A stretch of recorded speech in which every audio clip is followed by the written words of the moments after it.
Hello, hello. Good afternoon. No, it's far too late to say good afternoon. Everybody, it is the 9th of October. It is Sunday, and you are joining me for this week's Swears and Scares. As Benna in chat has already pointed out, I've changed some of the channel point stuff around today, and I've added a new feature called Cookie Clicker, which is stackable. I did not expect to have that redeemed before I'd even started, so we will get to Hooked on You in approximately 5 minutes. I'm not complaining, but wow, Benna.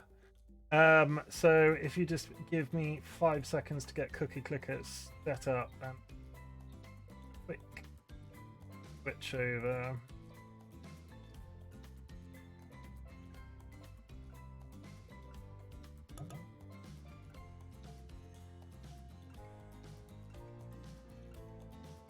And it takes a couple of seconds to actually appear in the window. There we go. So what I've done, I will start a timer for 5 minutes, and at the end of 5 minutes, we will go back to the game that we're currently playing. I don't dislike having the music from said game in the background, so what I'm going to do is leave the menu music playing in the background. But here we start. There is 5 minutes on the clock. I have to play Cookie Clicker for 5 minutes. Thank you, Benna. Dantex, this is Hooked on You. This is one of my new redeemable features. I have to play Cookie Clicker for 5-minute periods. I will be back to the creepy dating sim about murderers in a minute. So, Cookie Clicker is something that I'd heard about online for ages. I have a friend that's talked about it numerous times, and I thought I would add something that's a little bit adorable to it, enhance engagement with the chat. And Benna found it before my countdown timer had even finished.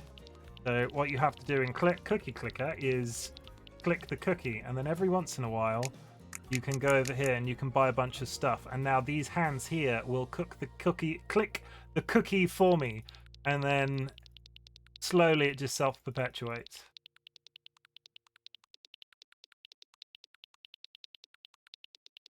How is everybody? How has everybody's Sunday been? I have had we call it in this house the Sunday collywobbles, because I've got to go back to work tomorrow and I've been on holiday all week, so I've been feeling absolutely terrible. I'd try not to let it keep me down, but still. So I put myself into messing around with my Twitch stuff. And as you can see, I'm slowly unlocking achievements as well. I'm getting the menu notification for the game that's behind this game, so that I probably need to sort out.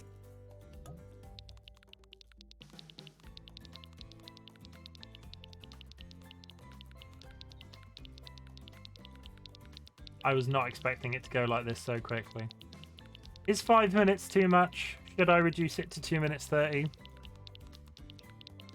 Should I increase the cost of Cookie Clicker in the channel points? Who knows? Okay, so I've built up a little bit of cash, so now I can hire a grandma, and the grandma will sell my cookies for me. Or make me cookies. I don't know. This game's weird, yo. And it's about to get weirder. Okay, so we're gonna... This game will now make me cookies every 2.3 seconds. I have a question for chat, and I have a question for Benna, because they redeemed this. Benna, you see how this works now? I have to click the cookie. This will earn me cookies over time. Do I leave the cookies generating whilst I'm playing the other game, or do I close the game entirely and come back to it afterwards and lose that passive income? I need a decision for that. 1 minute 50 of Cookie Clicker remaining.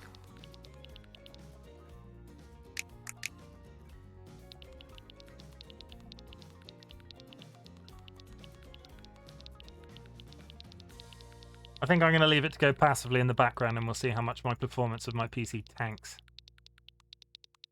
But we do have 4 hours, so 5 minutes every once in a while shouldn't be too bad.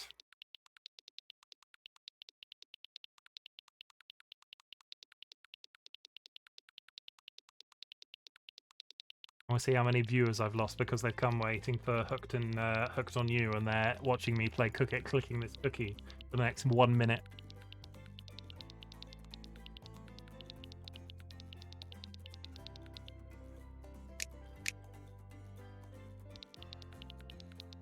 I will ask if anybody is going to be a troll and add minutes to this. Could you do it before the timer runs out so I don't have to transition back and forth several times? And I have 3 grandmas in my arsenal. I'm getting Steam notifications out the wazoo because this game is unlocking achievements as I go along. And all it is clicking this flipping biscuit.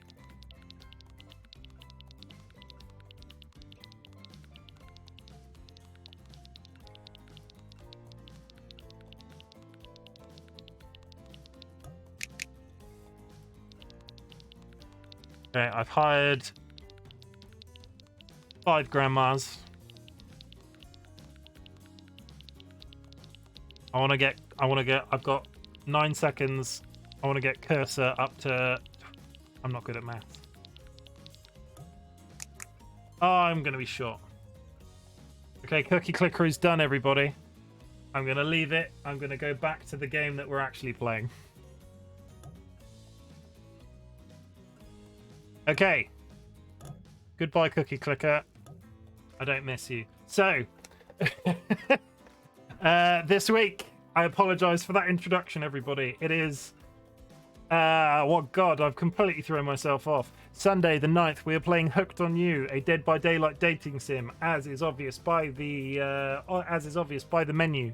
This game, it looks like an utter clusterfuck. Just a little bit of information. I've played DBD a bit myself, a very small amount, but me and DollyWhiskers have watched a streamer called Hybrid Panda for a very long time. He is a massive DBD player, you know what I mean. Let me just get his username so I can tag him properly. So, we've watched Hybrid Panda for a very long time, and his like main cup of tea is playing Dead by Daylight on Twitch. So me and Dolly consider ourselves reasonably clued in, as much as I've only ever played the game a little bit, and when they released this game it just looks like an absolute mess. Hooked on You it was bought for me as a joke by a friend, and I jokingly said, oh, I'll play the entirety of that game on stream, so here we are. General premise, if you're not familiar with Dead by Daylight, you are one of, I want to say 5 or 4, I can't remember, I think it's 4. You are one of 4 people that have been kidnapped by a murderer, I guess, and brought to a location, and the idea is that you repower some generators to get out of the zone to escape the killer, and whilst you are repowering these generators, the killer is hunting you down, and you can see some very animated sexy bikini shots of the killers that will be hunting you down in this game. I don't know if this is going to be gross, I just know it's going to be ridiculous. So we'll get past the cookie clicker start. 5 minutes in, we're done. Benna, thank you very much for that redemption and pointing that out to absolutely everybody. Let's start a new game. I've lost my mouse cursor now because I'm just... There we go. New file. What should we call you? You will call me. Right. Big. You can't be... Oh, no. New game. New file. Right. Big. Okay. Chimken. Confirm.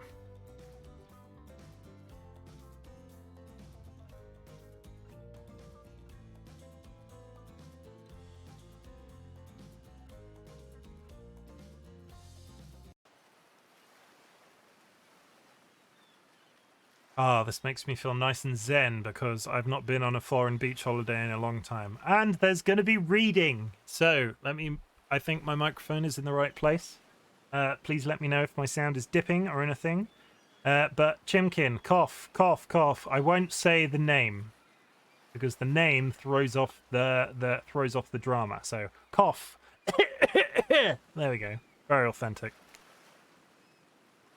You wake up on the beach, soaking wet, salt water stinging the inside of your throat, as if you'd nearly drowned. Water falls from your mouth as you open it to gasp for air. You have no memory of how you got here. In fact, you can only remember your own name, but not where you came from or a single fact about your life.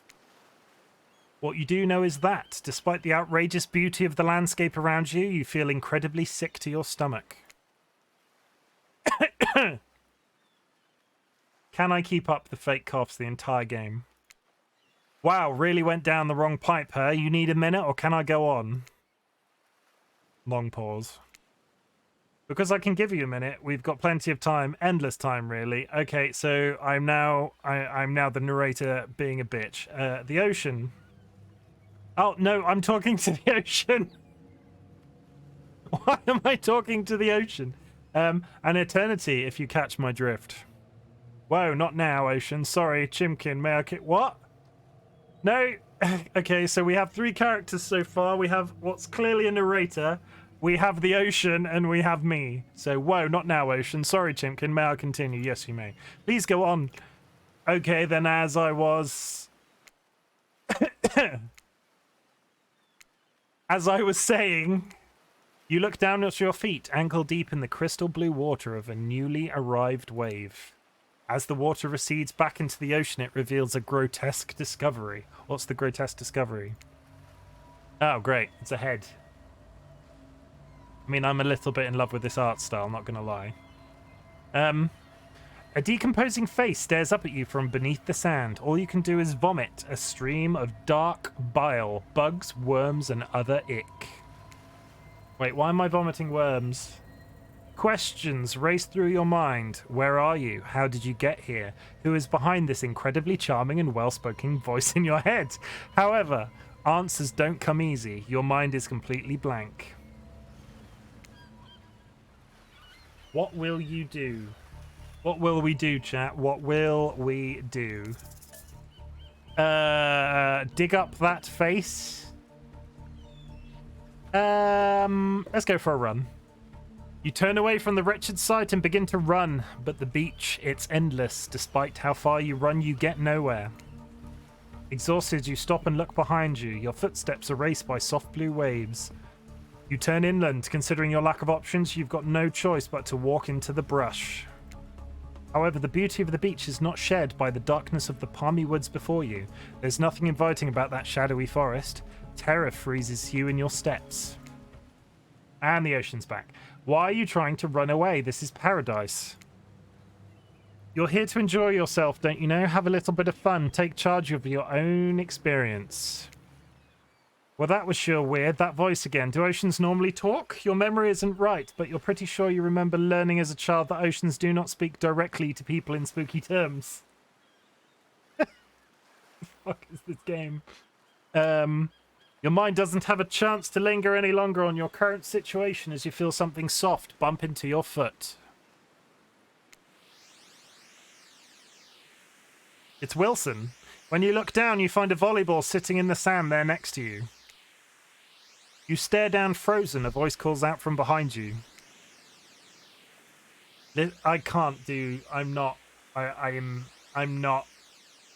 Like, 2 or 3 months ago, I wouldn't have even been streaming through anxiety. I'm not going to do weird voices on the internet, everybody. I apologize. If you're here to hear me voice the female characters, you need to go elsewhere. So, little help, please. You turn around, and when you see what's waiting for you, your jaw just about hits the ground.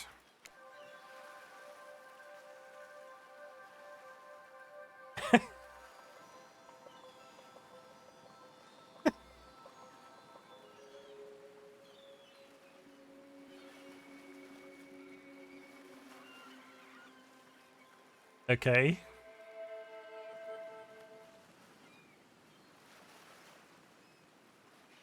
Jesus! Don't take the God's name in vain. God's name... You fucking hell. Okay. 4 gorgeous monsters stand halfway between you and a well-tended volleyball court. Each of them oozes the undead energy, a magical aura reaching out and penetrating you via your eyes. I mean, something's I don't know whether to be aroused or terrified.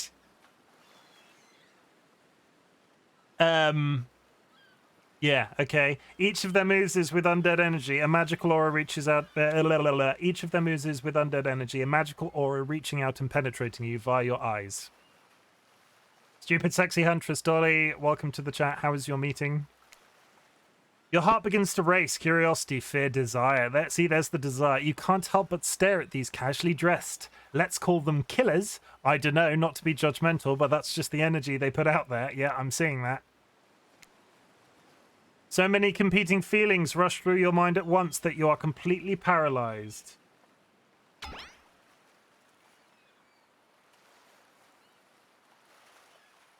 Dolly, I'm not sure if this is the game to decompress whilst watching, but I'm glad you're still lurking.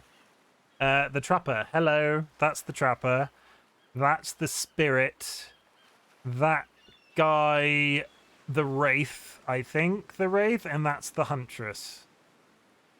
He's got bear traps. She's got a katana. He's got a club and can turn invisible. And she throws throwing axes. They did not look like this the last time I saw them in a video game. Okay, the Trapper, hello.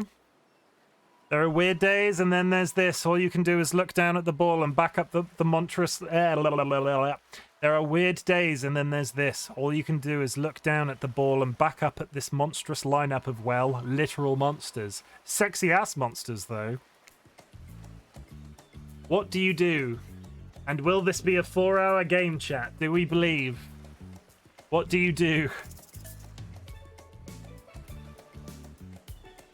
Say no thanks, say nothing, do nothing, kick it back. Say no thanks. Let's be rude. Chimken, no thanks. Oh, none of them like that. Oh, the Trapper like that. Damn, what an alpha move. You just became the type of person who says no thanks to a group of actual killers. I feel validated in that decision. I mean, are they likely to more... They're going to stab me, right? If I say shit like that. Do I have to appeal to the murderers? I just love that the ocean is the sideline narrator. No one tells you what to do. Thanks for nothing, I guess. I pissed off the Huntress. Okay. Huntress jogs over to collect the ball from the ground next to you. For someone so large, she moves deftly and silently across the sand. It's hard to make out his expression from behind his mask, but it seems like the Trapper might be smirking. Big Daddy Trapper liked me being mean.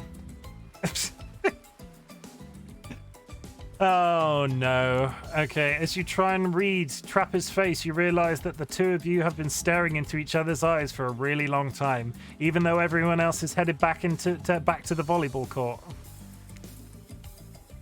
Finally, you can't take the tension and you look down, breaking his gaze. As soon as you do, he turns to follow them. Alone again, you look across the beach at these strange residents who casually bat a volleyball back and forth, happily ignoring your intrusion onto their private beach. Should you be frightened, worried, excited? I did refer to them as killers, not to give too much away. But at the same time, damn, they are looking very appealing in their own way, and nobody so much as lifted a blood-soaked finger in your direction. I don't feel like I was made for this. Don't be scared, Chimken, you were made for this. Well, geez, if the spooky ocean voice says not to be scared, I'm sure it's all going to work out fine. I added fine to that sentence. With no good reason not to, you decide to head over and see what happens next. I mean, would you just, like, saunter on up to a bunch of murderers after you've just told them to basically get lost? It seems like you've derailed the volleyball game just by showing up. Uh-oh. Trapper's angry, and he has literal bloody hands. You derailed the game just by showing up, nitwit. And I guess you're also a nitwit. Look, it's best to just go with what Trapper says when he says it. That's a policy I hold for pretty much anyone who always seems to be to have fresh blood on their hands. Good rule to follow. Hey, don't worry about it. It's all just a game. Existence, that is. Okay. Besides, you seem a lot more interesting than a silly game. Benna, I added it myself. If I didn't think somebody was going to redeem it, I wouldn't have added it, so I really appreciate you for pointing it. And here comes Tapper with the very, very relevant human scream. Yeah, if I didn't think anybody was going to redeem the cookie clicker thing, I wouldn't have added it. So it's as much as I complained, it was funny that you found it before I went live, Benna. And besides, you seem a lot more interesting than a silly game, says the Huntress. Okay, the Huntress is now interested in me, seemingly. Yes, I kind of knew you would. There are a few people that I thought would. What's your deal? What brings you here? Tapper, how is it going? Have you had a good weekend? It's my thing to do all the annoying ones. Somebody has to fall on that sword, Bennett. Tapper, I think you were at a wedding this weekend. How was that going? I saw your little babby in the Discord. You posted a photo looking adorable. The Huntress, what's your deal? What brings you here? You mean they're here to do more than distract from my total Wait. You mean they're here to do more than distract from my total domination, so I guess the Trapper is good at volleyball. Deep sigh, says the Wraith. That was the Wraith. That sigh means he was done with the game too. Either that or he saw a butterfly or something. Look, I don't care why this slack-jawed moron is here. That's rude. I just want to know, can I kill them or not? Okay.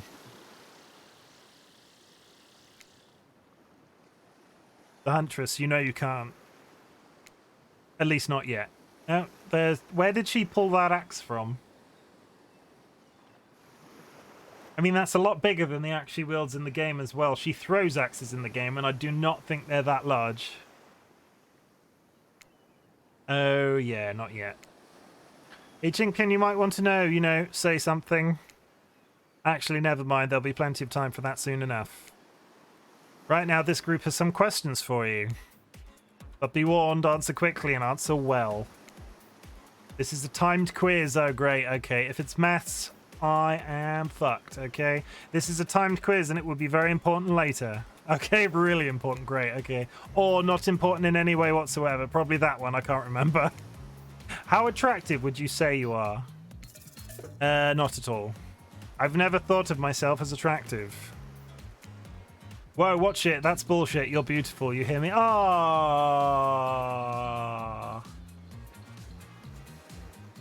I mean, I was inevitably going to be self-deprecating with stuff like that, but wow, narrator, you just made me feel so much better.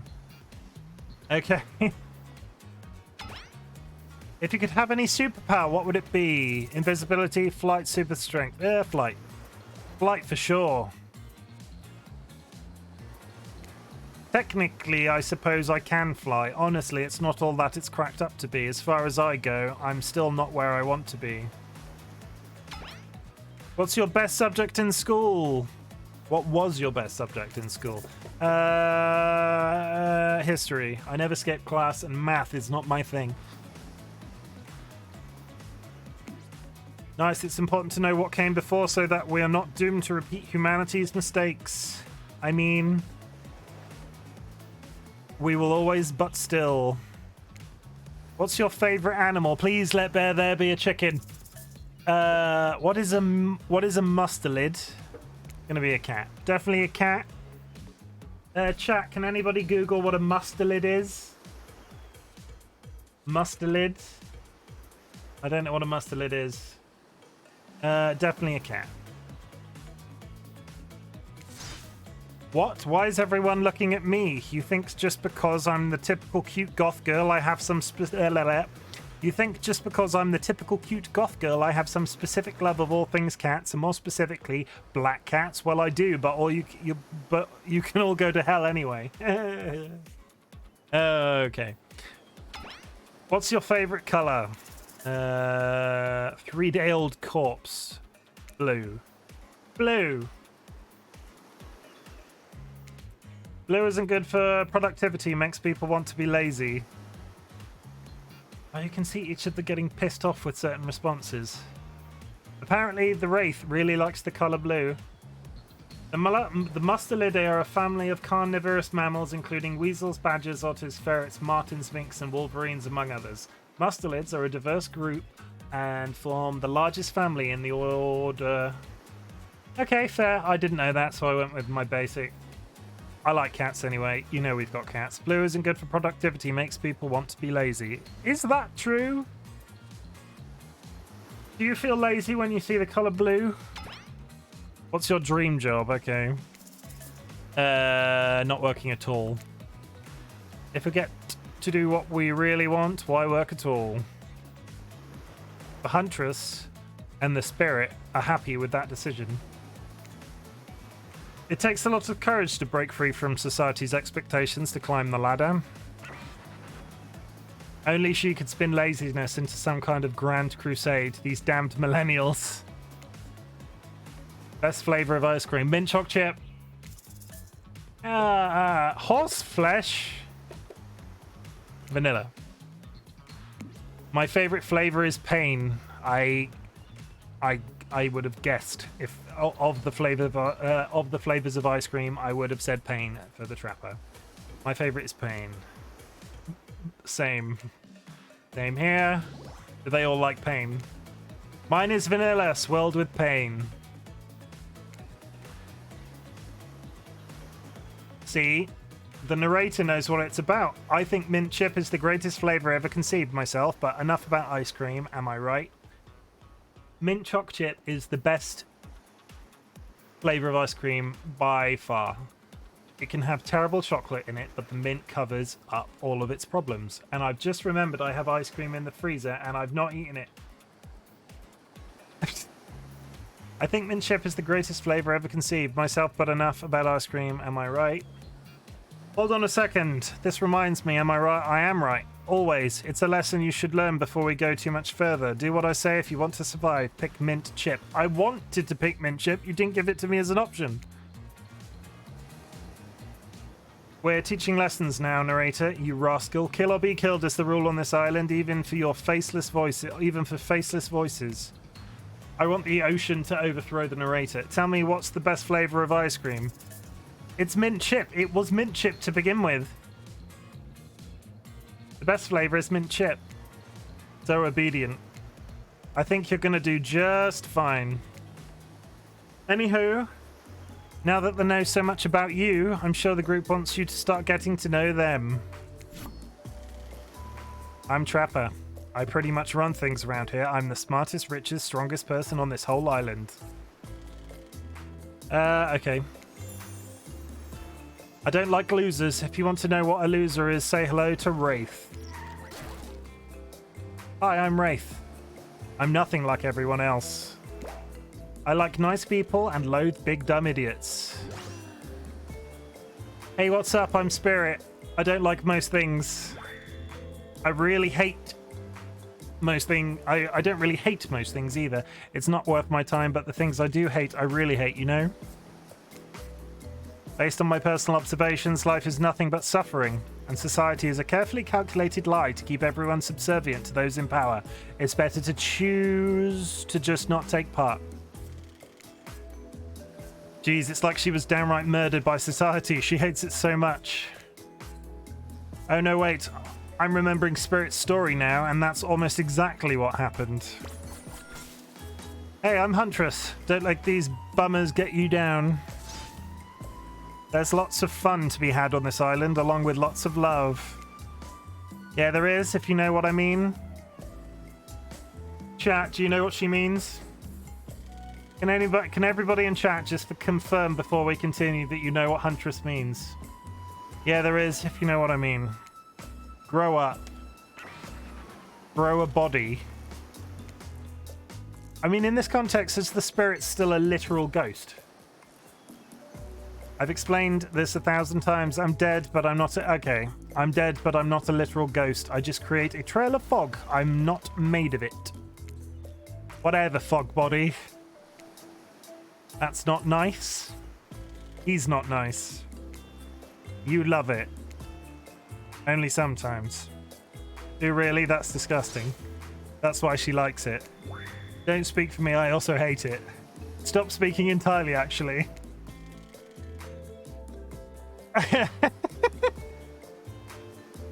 Dolly, I feel like we've had conversations like that at home. For the first time ever, I agree with Wraith. Let's move on, otherwise they'll do this all day. Besides, if I know this crew, and I do, they'll want to show off soon enough. If we're done playing, let's do something else instead. Wow, for once I actually agree with the meathead. I say we go to my yacht. It's the massive boat docked nearby. I'll give everyone a taste of true luxury and power. Wraith rolls his eyes. Don't mind him, he just hates fun and happiness. No, I hate the endless, desperate, soul-crushing pursuit of wealth, the way it's flaunted needlessly and the cruelty it engenders. What about hanging out by the pool? I find the water calming, simple, beautiful. Hey, what about our volleyball game? We can exercise and have some fun as a group. They're going to make me choose, aren't they? Are you all serious? There's a perfectly good lounge to chill out. Are you all serious? There's a perfectly good lounge to chill out at right here. I'm tired, and besides, I hate being in the sun. I'm going to have a sip of water. Chat. Would you like to go to the lounge? Would we like to do some more volleyball? Would you like to go to a yacht? Any decisions? By the time I'm going to click one by the time I've sipped my water. So if you're there... Not the yacht. Okay, I wasn't feeling the yacht either.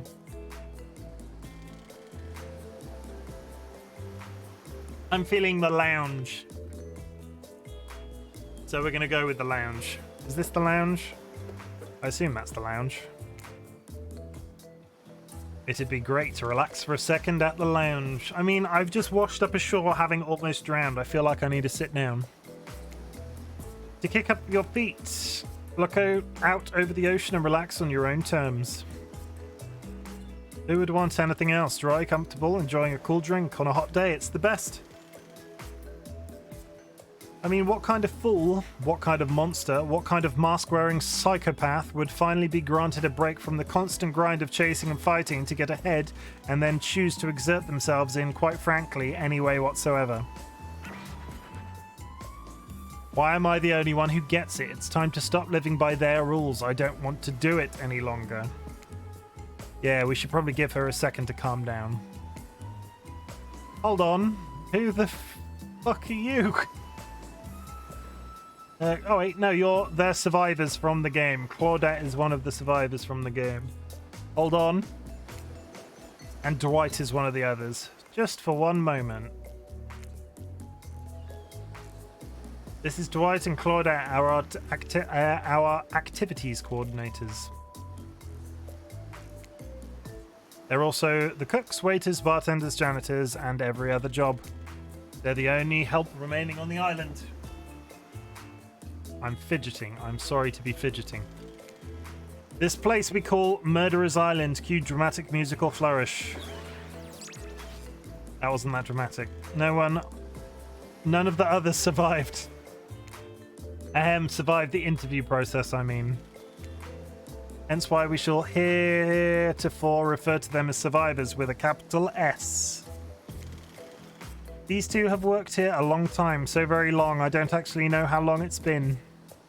Sorry, anyway, I should probably let Dwight and Claudette do their mandated jobs.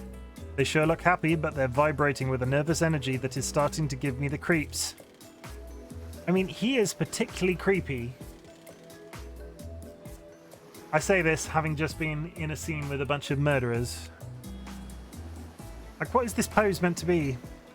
I will now escort the group to the venue of your choosing. However, in the future, we recommend waiting for us to present you with your options whenever possible, and don't just run off to various activities unsupervised. We don't have much autonomy around here. The least you can do is allow us to do our job. The most you could do is help us get off this island. Dwight? Yes, pardon me, please follow us. Hey, narrator. Yes, something I can help you with. Those two, Claudette and Dwight, did they just start to mention something about wanting to escape? Is escape an option? Should I be trying to escape? Escape them? Oh, no. I think you're mistaken. It seemed like Dwight was asking for help to get off this island, though. Oh, right, that. Yes, that's true, he was, but he's just meant that he wants to get to the other vacation island getaway, a couple miles south of here. It has much fancier accommodations than this island. It's one of those big corporate outfits, quite exclusive, where all the famous celebrities hang out. Very luxurious. Doesn't quite have the charm that this island has, though. Trust me, you wouldn't want to go there. With all that money comes a lot of restrictions. This is where you belong. Now, off you go. It's time for an activity. On this island, your decisions matter, mostly. When I agree with them, not like the other island. So what'll it be? I kind of feel like I hope that there's a secret story that takes me to the other island. I said the lounge.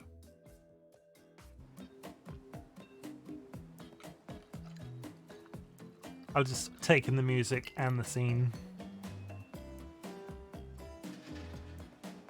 This game is pretty adorable, I will say, in a terrifying, I don't know whether or not it's 4 hours long sort of way. Finally, freedom from the preposterous premise that the four of us would be engaged in some sort of thrilling 2-on-2 volleyball match. Spirit looks at you from beneath her gigantic sun hat. He takes a conspirational tone. I don't know whose idea volleyball was in the first place, but I hate them. I tried to feign a sprained ankle, but everyone already knows that I technically float above the ground, so nobody believed I was even putting any pressure on my joints in the first place. Then I tried to annoy everyone by not giving a crap. And when that didn't work, I tried whining. And when that didn't work, I threatened to kill every single person on this island. So Wraith pulls the sword from, I'm pretty sure it's inside her body, so that the emergence of the giant sword is a bit more sensible. Benna in chat, how's your day been? Benna, I've done very little today. I was meant to do chores before I go back to work tomorrow and just put them off for another week.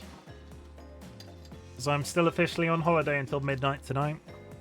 I threatened to kill every single person on this island, but it turns out I'm not the first to toss those kind of threats around on this island.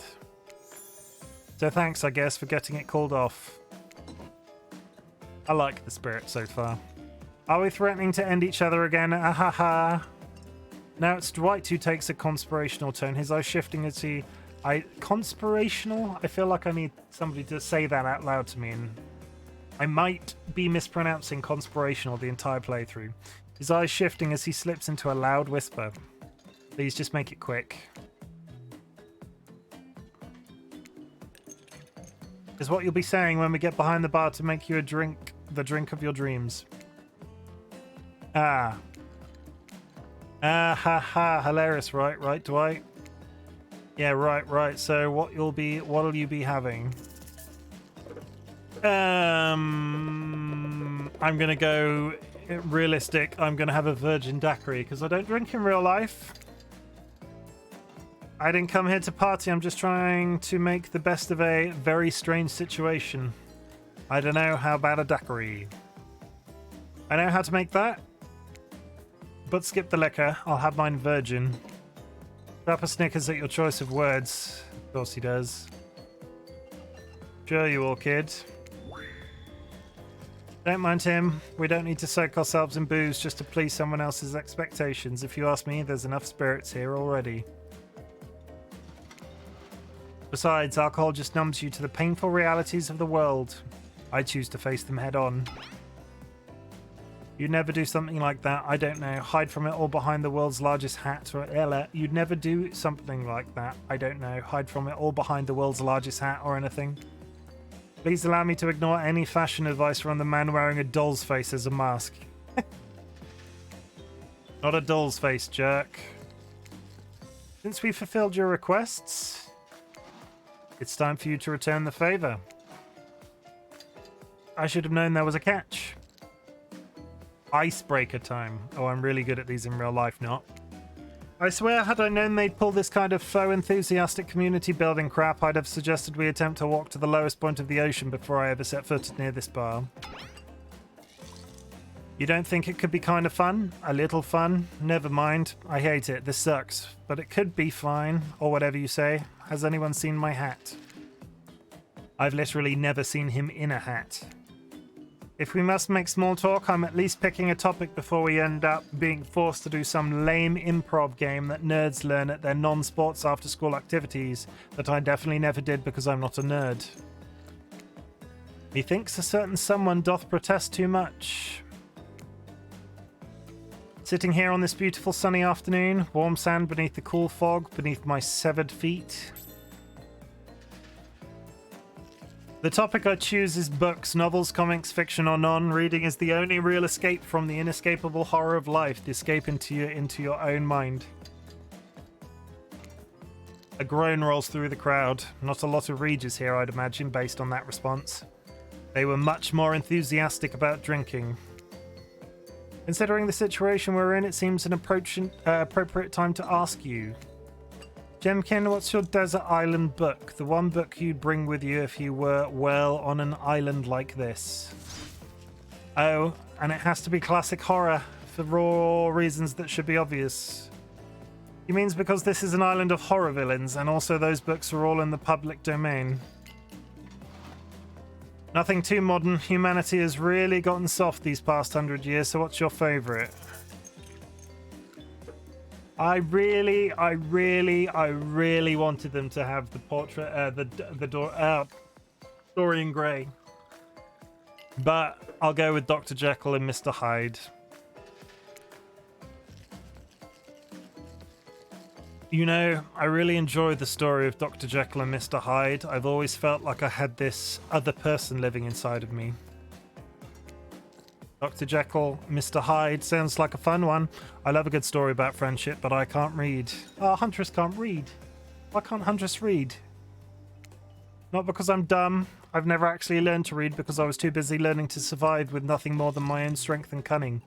Same reason I didn't have a best friend that wasn't more than just a rock with a face I'd drawn on it in dried blood. I feel sorry for her. Until we meet again, Roxanne. Roxanne? Does everybody get it? Roxanne. I feel like they're hitting us over the head with the pun, but never mind. Huntress looks out towards the horizon. There's a moment of silence among the group. Will you tell it to me sometime? I might not be able to read books by myself, but I love being read to, especially when someone does all the voices.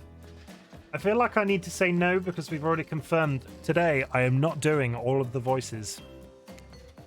It's not really a story about friendship exactly, but who cares? Of course I'll tell it to you, it's quite a thrilling tale.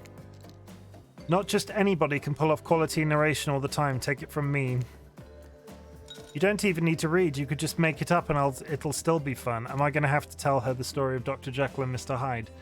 Sometimes when I find myself in an abandoned house, I like to look at the photos on the wall and come up with little stories to go with the pictures. It's a fun game we could play together. Abandoned house, why are they abandoned? Huntress giggles and gives you a playful little wink. I need a drink, this is a lot of talking. 43 minutes in and I'm still saying so many words.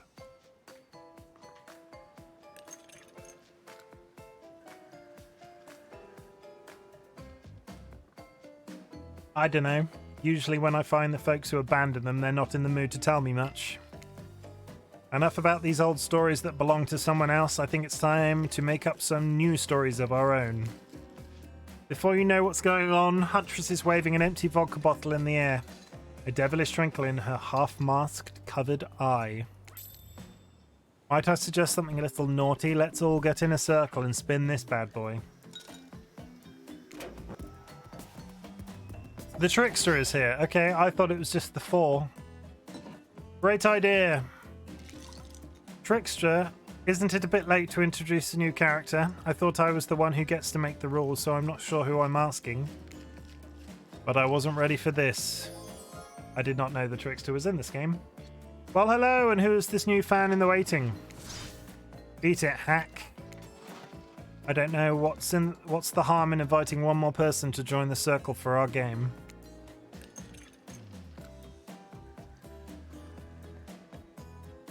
Oh, I can't stay.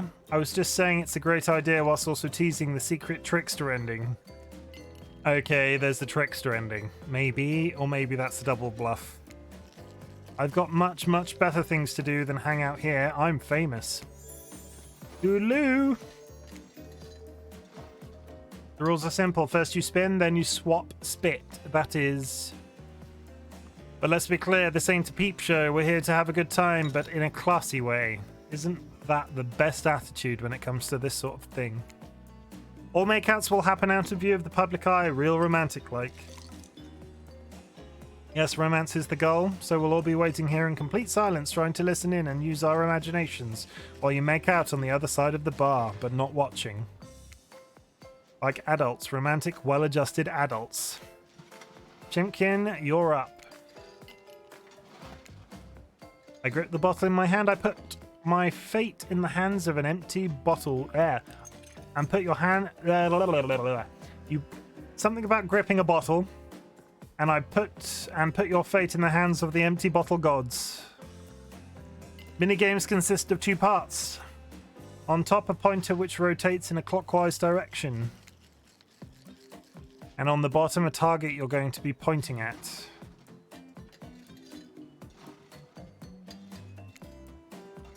This here upcoming minigame is a special minigame, perfect for those less coordinated because there is no winning or losing. Well, not technically. Wherever the pointer stops, that's your result. I suppose if it doesn't stop where you want it, that's a bit like losing, but no one has to know if you don't tell them. Okay, ready to play, or would you like me to repeat that? I think I'm okay. Away we go. Spin the bottle and see who you're gonna smooch. Can we all just absorb these like little avatar versions of the characters? Stop. You got Trapper, you two are meant to be. Psych! You have to actually spin multiple times to get your real result. First, to get to 3 times is your true match. That's how we play hardcore spin the bottle on this island. Now get your spin on. That's 2.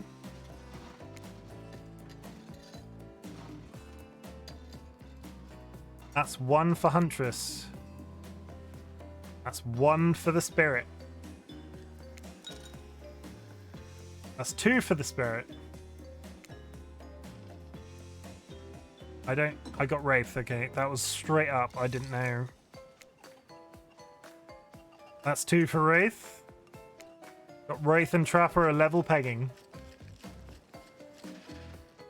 I got Trapper, I'm gonna snog Trapper. Ooh. Just this morning you were making up on a strange beach surrounded by strangers with murderous intent. Now you're looking across a beach towel at Trapper, lust in his eyes, sweat glistening on his bare skin. Is that lust? I'm pretty sure I've seen lust and I don't think that's it. Your heart races. You can feel your pulse pounding in your eyes. Trapper takes you by the hand and you sit face to face at a private section of the bar. Why are there butterflies?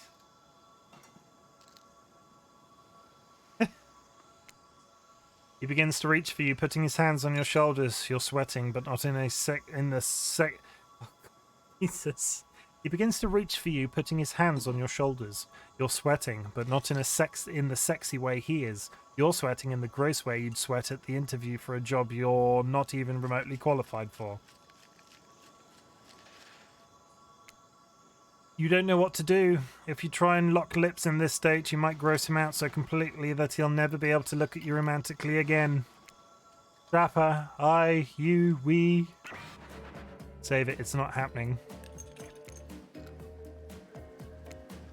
Don't cry, I know. To get this close to a living god and then feel the sting of his rejection, it must hurt bad. But don't take it personally, well do, but use it to make yourself stronger.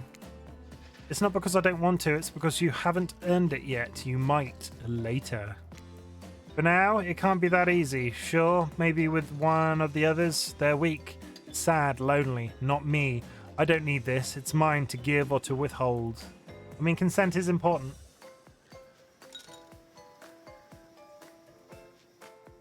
You really dodged a bullet. this means you'll have a chance to present yourself in a bit more flattering of a light later, assuming you survive. I'm not ashamed to tell you that I think you're cute. I would make out with you so hard your heart would cave in if I wanted to, and I do, but I still won't. Tell anyone I told you this and you die. They die, and then I have you all revived and kill you again. If anyone asks, I was the best you ever had, which I might be, just another time.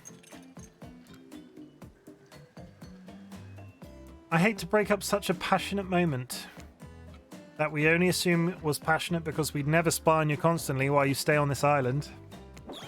But dinner is being served right away and we must insist that you join us. We wouldn't want anyone dying of starvation when there are so many more interesting things to die from.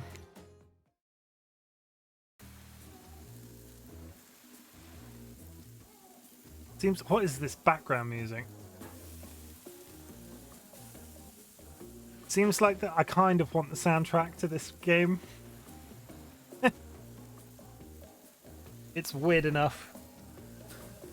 Oh, okay. Seems like the next activity is mealtime. How quaint. You were expecting what? To capture the flag? Do you know how complicated it is to run a game like that? Much more so than sitting and talking. You arrive at the cookout area to find an assortment of picnic tables scattered around. What were you expecting? Some kind of grand hall with a huge banquet table? This ain't some prestigious fantasy epic like you find on cable. Dwight and Claudette usher you to your seat, but there's very limited seating directly around you. And oh, great, terrific. It seems that everyone wants to sit next to you. Even better is that they don't want to sit next to certain other people either. To start, no one wants to sit next to the Trapper. Meanwhile, he refuses to sit next to the Wraith or Trickster.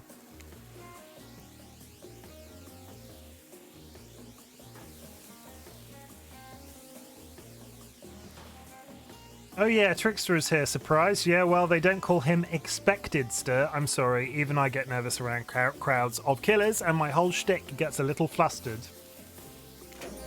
Hey there, you're looking good, Chimken. Real good. And we literally can't let Huntress and Trapper sit next to each other. No, seriously, their arms are too big. They can't fit at the table if they sit side by side. Look at this. We can't even fit everyone on screen at the same time. You probably think it was an error, but it's not. It was completely intentional. Let that be a lesson to you. Every error you think you see is a choice. Got that? Okay, Dwight and Claudette are directing traffic. You sit on one side, the rest of them will sit opposite you. Huntress, Trapper... Is this going to be a puzzle? Huntress and Trapper can sit at the ends with their enormous, sexy arms. Now that's everyone seated, we can begin dinner. The night's meal was prepared slowly and carefully with both love and hate for 12 hours over a spit. We hope you all enjoy. We really, really hope you do. Hey, you didn't actually tell us what you're serving. What are we eating? Is it people? The meat is people. Seasoned with a specific number of special herbs and spices that we simply can't divulge. My favorite. Meat is good. Meat is murder. Okay, the Wraith is a vegetarian. Which you'd know considering what you've been up to. Who are you to get judgy now? I'm just sharing facts, and you need to murder something to eat its meat, so that's like technically true. I mean, my brain immediately went to KFC. Papa, there is a KFC dating sim, which I will play after this if you donate me 1,000 bits. I'm not actually asking for that really, but still, it would be funny. Maybe I should add it to my list. The Wraith, I'm just sharing facts, and you need to murder something to eat its meat, so that's like technically true? Technically true is the best kind of true. Okay, enough yapping, let's eat. Hey Chimken, you thinking what I'm thinking? Yes, let's run. It's going to be a person on that spit, right? Or several parts of overlapping people, perhaps. I haven't seen many pigs wearing palm tree buttons down prints, you know?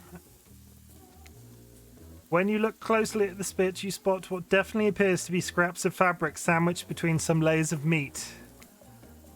I think I might be sick. Is there anything else to eat? This took 12 hours. And we do literally everything on this island. Actually, there's one thing you're not doing today. You're not carving up this delectable meal. Wow, he's right for a change, because I am with my broadaxe. It's the perfect tool for easily chopping anything in twain. First, who says twain? Sometimes I swear it's like we're all from completely different historical eras. Second, I'll handle this with my cleaver. Fast, powerful, and clean. At least it's clean when the meat is cooked, no blood. Ugh, you two and your ridiculous bicep swinging contest. Enough is enough, grow up. Obviously, my gorgeous katana is the only option, obs. I mean, I would carve meat with a katana out of all of the options so far. The hell it is. Oh, I'll show you both my katana and send you to actual hell if you'd like. Please stop. Please. I hate it when we fight or talk, or even when we look at each other in the eye. I can do it. I have the skull of Azarov. I'm pretty sure the skull of Azarov is a club, so I don't think that's relevant to carving meat. Great, instead of slicing it up, you can club it to a second death. Hey Chimken, I know this isn't what you want to eat, but hurry up and volunteer to carve up Felix, I mean dinner. Otherwise, this will go on for hours. No hyperbole, they once argued over who had the most effective weapon for 72 hours straight. And it doesn't matter which one does it, when they're done they will take even longer cleaning their weapon, all while explaining the value in maintaining your tools.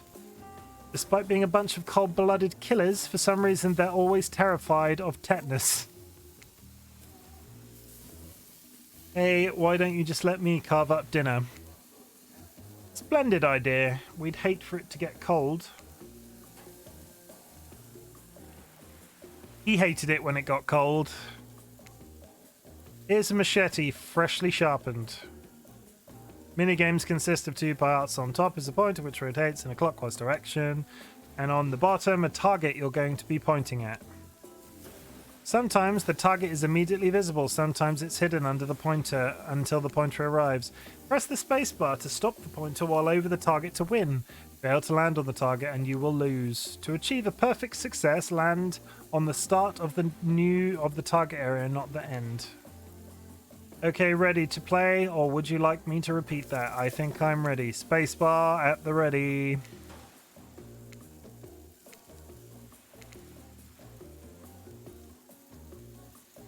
I did a good job.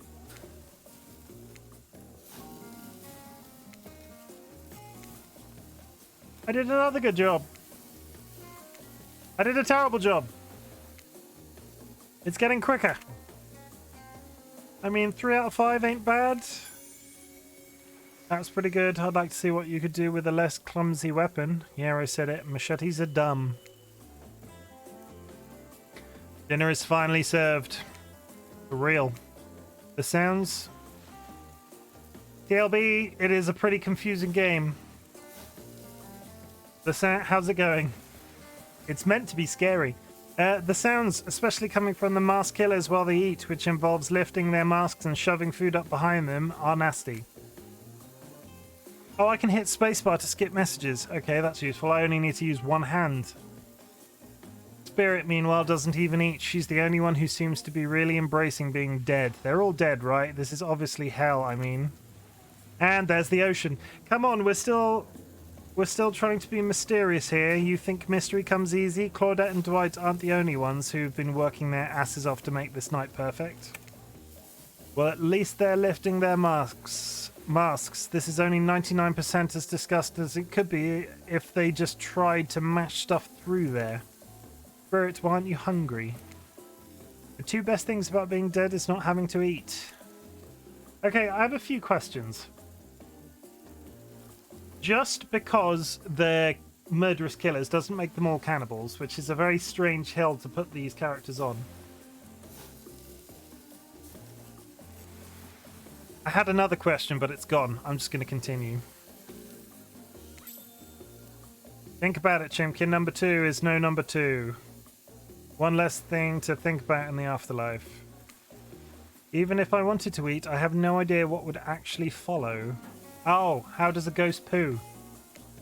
You might have noticed, but I'm mostly just a bunch of dismembered body parts floating in a spectral form.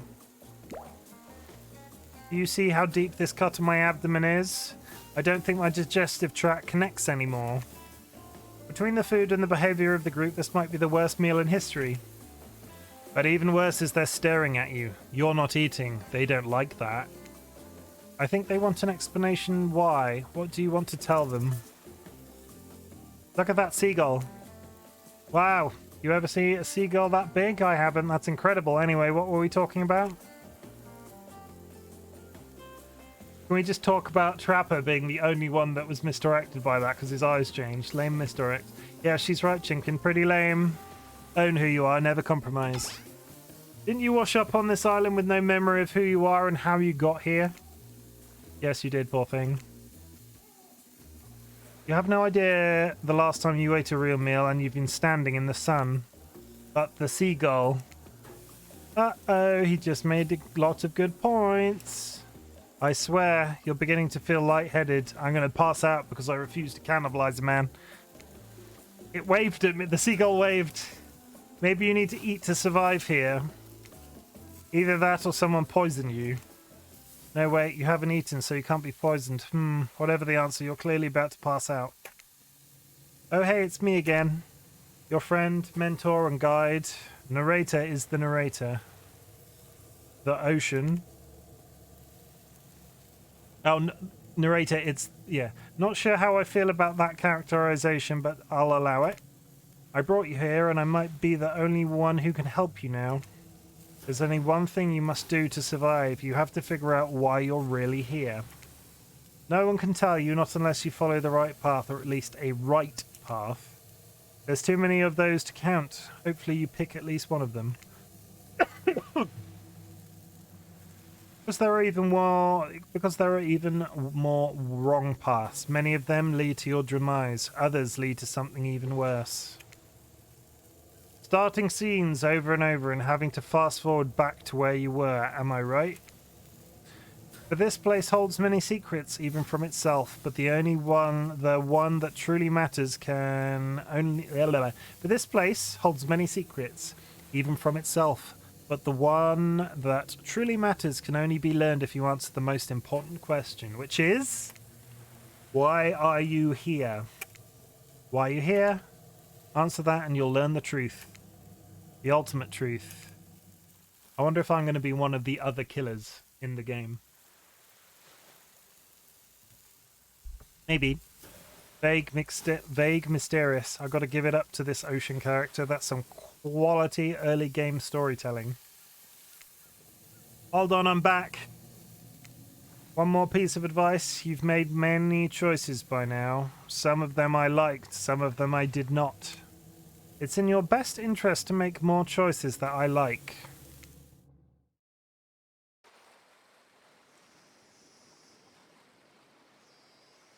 You wake up to find Spirit holding your limp body, gingerly pouring cool water into your mouth.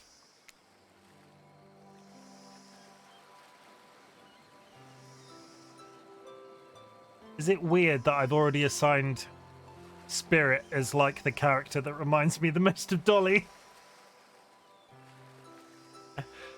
Don't you just love the ocean at night? I do. Staring out over the vast darkness of the ocean really validates the feelings inside me that we're all truly insignificant and the only thing worth pursuing is revenge. Yeah, classic Dolly. I have to wonder, how could anyone believe anything else?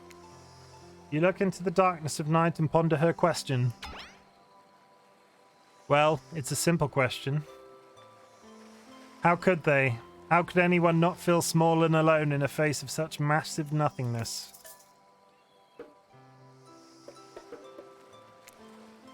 Maybe it's Spirit's words, maybe it's the ocean, or maybe it has always been this way, but you suddenly feel connected to Spirit's words.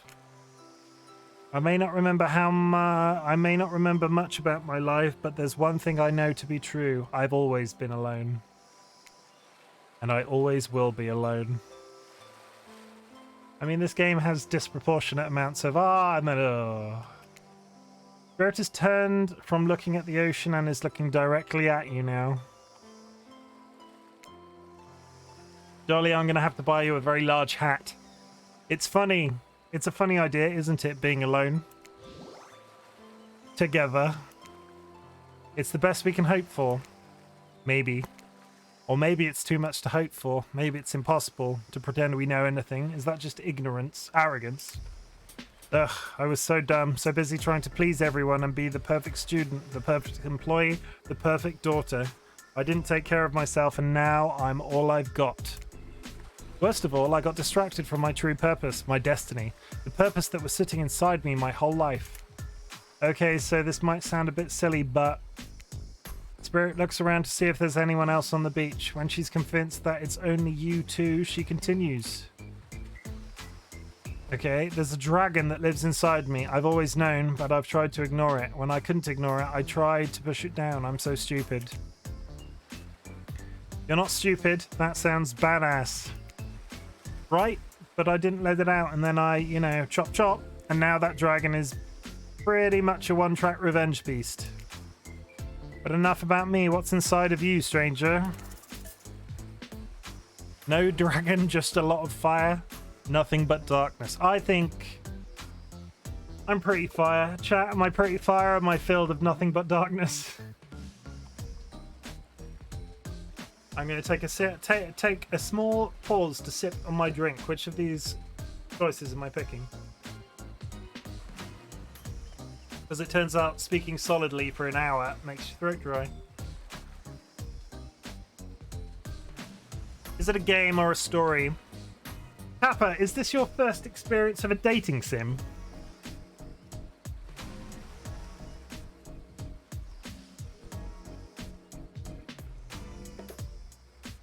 I think I'm pretty fire. No dragon, just fire. A raging inferno, in fact.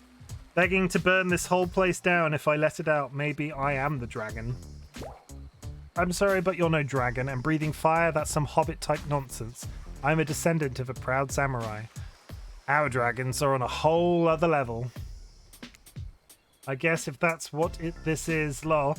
Tapper, this is a dating sim / visual novel. A visual novel generally has choices along the way and can end up in any number of outcomes. Like there'll be a good ending, a bad ending, or whatever. In this case, because it's a dating sim, I am probably going to fall in love with one of these murderers. Looks like there was only room for one dragon inside Spirit after all. Ooh. Oh wait, I need to... Looks like there was only room for one dragon inside Spirit after all. Ooh. I'll say ooh, because that sounds saucy. Just as things are really heating up, you hear a flurry of footsteps behind you and you quickly spin around, ready to fend off whatever new danger has popped up on this strange island. Only to find that it's Dwight and Claudette sprinting across the beach, clipboards in hand which they're waving in the air above their heads. It's very important that we stick to the itinerary and attend each event as scheduled. Playing sick for cute flirt points was not a part of this evening's activities. That's strictly slotted in for after campfire story time. At this rate, we'll be late. Playing sick? No, I was. No time for excuses. Well, there is, but that's scheduled for after what comes after the flirting. Go, go, go!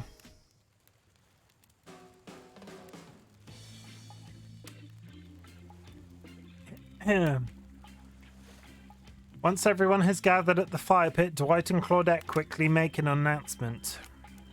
We're not going to blame anyone in particular, but someone, and we're not going to say who, so don't worry. You hasn't been sticking to the schedule. I'm sorry, Claudette. That means that we're behind on time for evening activities, and we'll only have time for one person to share their special spooky nighttime story.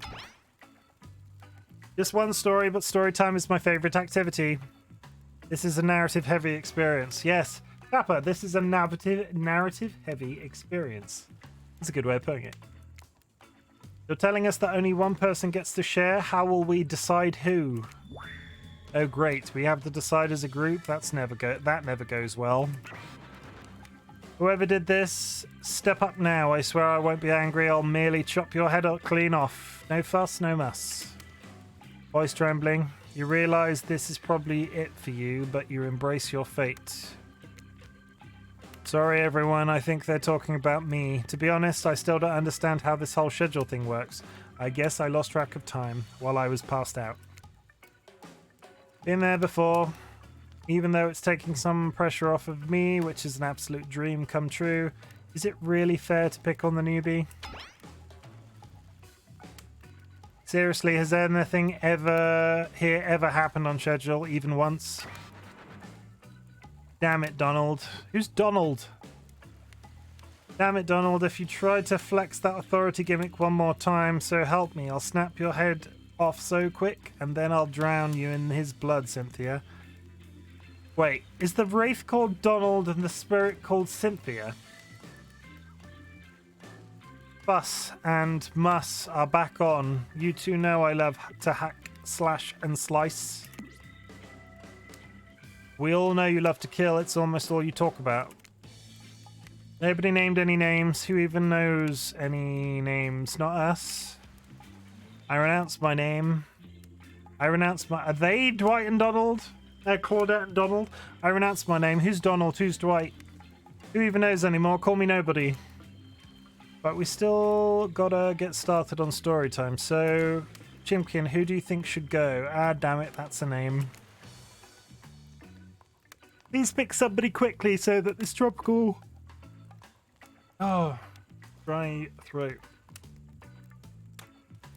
Please pick somebody quickly so that this tropical vacation doesn't turn into a bloodbath. I'm gonna go with the theme. I choose you, Spirit. Whoa, this entire experience has been carefully crafted to avoid an IP infringement lawsuit. Let's be careful with the catchphrases, will ya? Oh, I choose you, Spirit. Pokemon. The Spirit, really? You want to hear from me? Spirit huffs dramatically, rolls her eyes as she gets to her feet in front of the campfire. I mean, I probably shouldn't have picked Spirit because she doesn't like to talk about herself. Or she doesn't like to do anything, seemingly. Don't let her talk you out of it. She's great with ghost stories. I don't know where she gets it, but she comes up with the scariest stuff. Seriously disturbing, even to me, and I literally pulled a guy's skull and spine out once with my bare hands. Talk about bullshit stories. If everyone else is going to chit-chat, I guess I can just sit down and... Huntress's eyes go red behind her mask, and both Trapper and Wraith take their seat. They know when it's worth fighting and when it's not. Ahem. Well, I hate to break it to you, but tonight's story isn't scary. It's a romance. Too late now, though. I was selected, and so I'm going to tell my story. I call it The Prisoner's Kiss. You notice that Huntress and Wraith are both sharing a giant tub of popcorn. Nobody offered you popcorn. It was a dark summer night. Warm rain seeped from the sky like blood from an old wound. Detective Hotter, a celebrated investigator and renowned hostage negotiator, was called to the scene of a strange occurrence, unlike anything she had ever seen before. When she arrived, the scene was chaotic. Crowds had begun to gather. A dozen other officers were doing everything they could to keep curious onlookers away, but how could anyone resist wanting to know more? But there, in the middle of a busy market, had appeared a giant box, strange, alien in its appearance, and massive in size. No one knew how it got there. Was it delivered, built on site, in such a busy area? How could something like that just appear? A mystery. It was as if conjured by magic. But this was no illusion. The huge box was very real, and someone was trapped inside. Spirit pauses her story to look from face to face of each audience member. She has no expression, but you feel her vibrating with energy. She's in her element. "Help me!" cried someone inside the box. It was a man, terrified, trapped, imprisoned, his voice trembling. But now it was as if every detective in the city was there, looking at this words, but by now it was as if every detective in the city was there, looking this strange structure up and down, inspecting it on every side. It didn't make sense. There were no doors, no windows, no fasteners or seams. It was completely solid and much too heavy to move by hand. Solid, that is, except for a single small slit, just enough to see the bloodshot eye of the prisoner trapped inside. I don't know what happened. I woke up and here I was. I'm so scared. Please help me, cried the man as if pleading for his life. No stranger to tense situations, Detective Hotter comforted the man. She used her training to calm him and buy time for the other investigators. However, time did not bring clarity, only anxiety, as the night dragged on with no progress opening the box. And as the night grew longer, the seeping rain puddling on the ground, the man inside grew more desperate, more sad and lonely, more pathetic and in need of help. But Detective Hotter was no help at all. Powerless to save him, guilt began to weigh on her, like it never had before. Don't let me die in here, the man begged. Don't let me die alone. Stay calm, instructed Detective Hotter. You're not alone, I'm here. Hell, half the town is here. We're all in this together, and we won't let this be the end of your story. Looking through the narrowest of passageways, Detective Hotter watched her own reflection in the tear-filled eyes of this strange, sad prisoner. Together they both wept in silence at the hopelessness of the moment. Promise? Asked the man. Promise that I'm not alone? Yes, she promised, I do. A simple pledge. She felt an instant connection like she had never felt before. Not to her family, not to her friends, not to any of the other hostages she had worked so hard to free before. And so, when the man's eyes closed and backed away, it didn't scare Detective Hotter, for she knew he would return. And he did, pressing his lips up to the narrow slit in this horrible puzzle box, repeating his question again, steam flowing from his mouth as he asked. Promise that I'm not alone? Yes, she promised, I do. And pressing her palms against the cold outside of the box, without truly knowing why, Detective Hotter leaned forward and placed her own lips to the opening, letting her breath creep into this strange structure, allowing her warm lips to fall on this man's. It was a gentle kiss, a moment of compassion. She could feel in this brief contact the beating of her heart, pulsing blood through her every inch of her body, matched beat for beat in this soft touch. Thank you, said the man, no trace of fear remaining in his voice, and he backed away into the darkness, disappearing in a single moment of eerie calmness. Get back, yelled an officer, suddenly thrusting himself between Detective Hotter and the box, breaking a silence that would soon be filled by a cacophony of whirring gears and clicking latches, a symphony of mechanical activity happening all at once. Something had triggered, as if an unseen lever pulled and the side of the giant's box began to slide open. Detective Hotter gripped her flashlight tight and pushed forward into the foggy interior of the giant box. Her feet splashed in the puddled rainwater, her heart racing as she swept her light from side to side. And that's when her eyes landed on the man, or at least landed on what should have been him. There, in the corner of the box, was a pile of pieces, like parts of doll almost pulled apart, or perhaps that's just how Detective Hotter had to think of him in that moment to survive. A collection of segments, limbs, pieces disconnected from one another, cleanly severed and placed in a neat little pile. And atop that pile, a head, bold, pale, eyes open, lips an icy blue. Spirit stares at the fire, her own expression lifeless. Her lips blue, tears fall from her chin and soak into the sand at her feet. You're blown away by the story, and it's safe to say you're not alone. Everyone else is looking into the fire, or up at the sky, anywhere but at Spirit.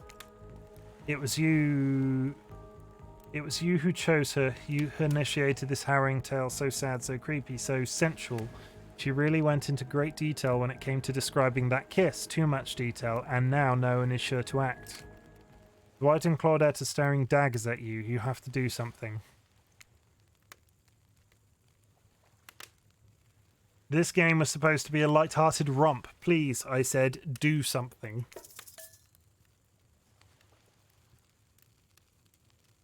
Stand up and try to start one of those slow claps. Cool story. Say nothing and hug her. You stand and without saying anything approach Spirit, reaching your arms around her for a hug.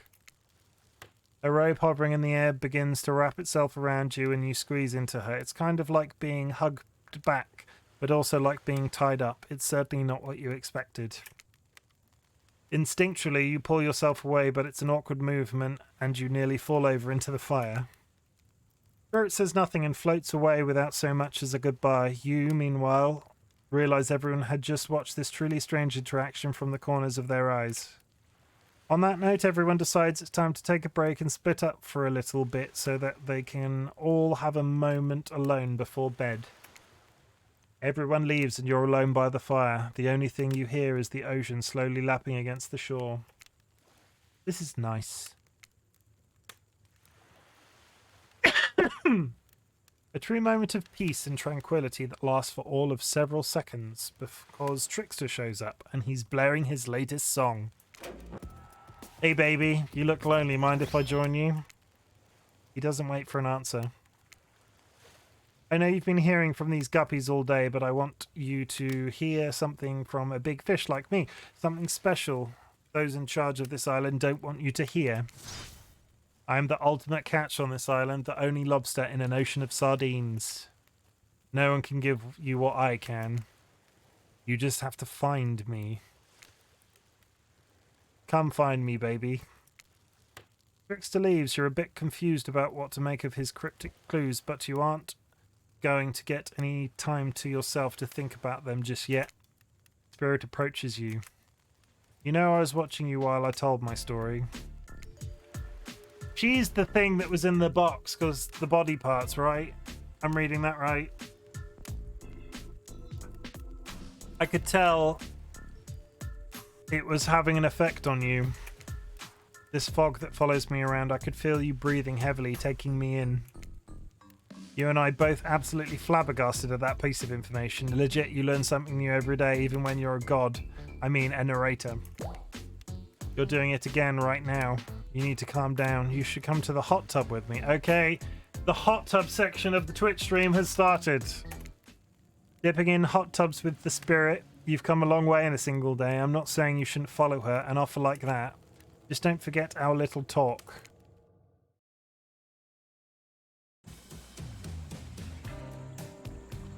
Okay, I'm now in a hot tub with the ghost of a, bisected woman. You and your storyteller friend slip into the water. It's just the right temperature for an evening dip. Plus, if some jealous shark comes along and manages to jump from the ocean into the pool, you're also pretty sure your killer companion can handle it. I just want to be totally clear, even though the story bore some... I just want to be totally clear, even though that story bore some similarities to my life, it was not about me in any way, shape or form.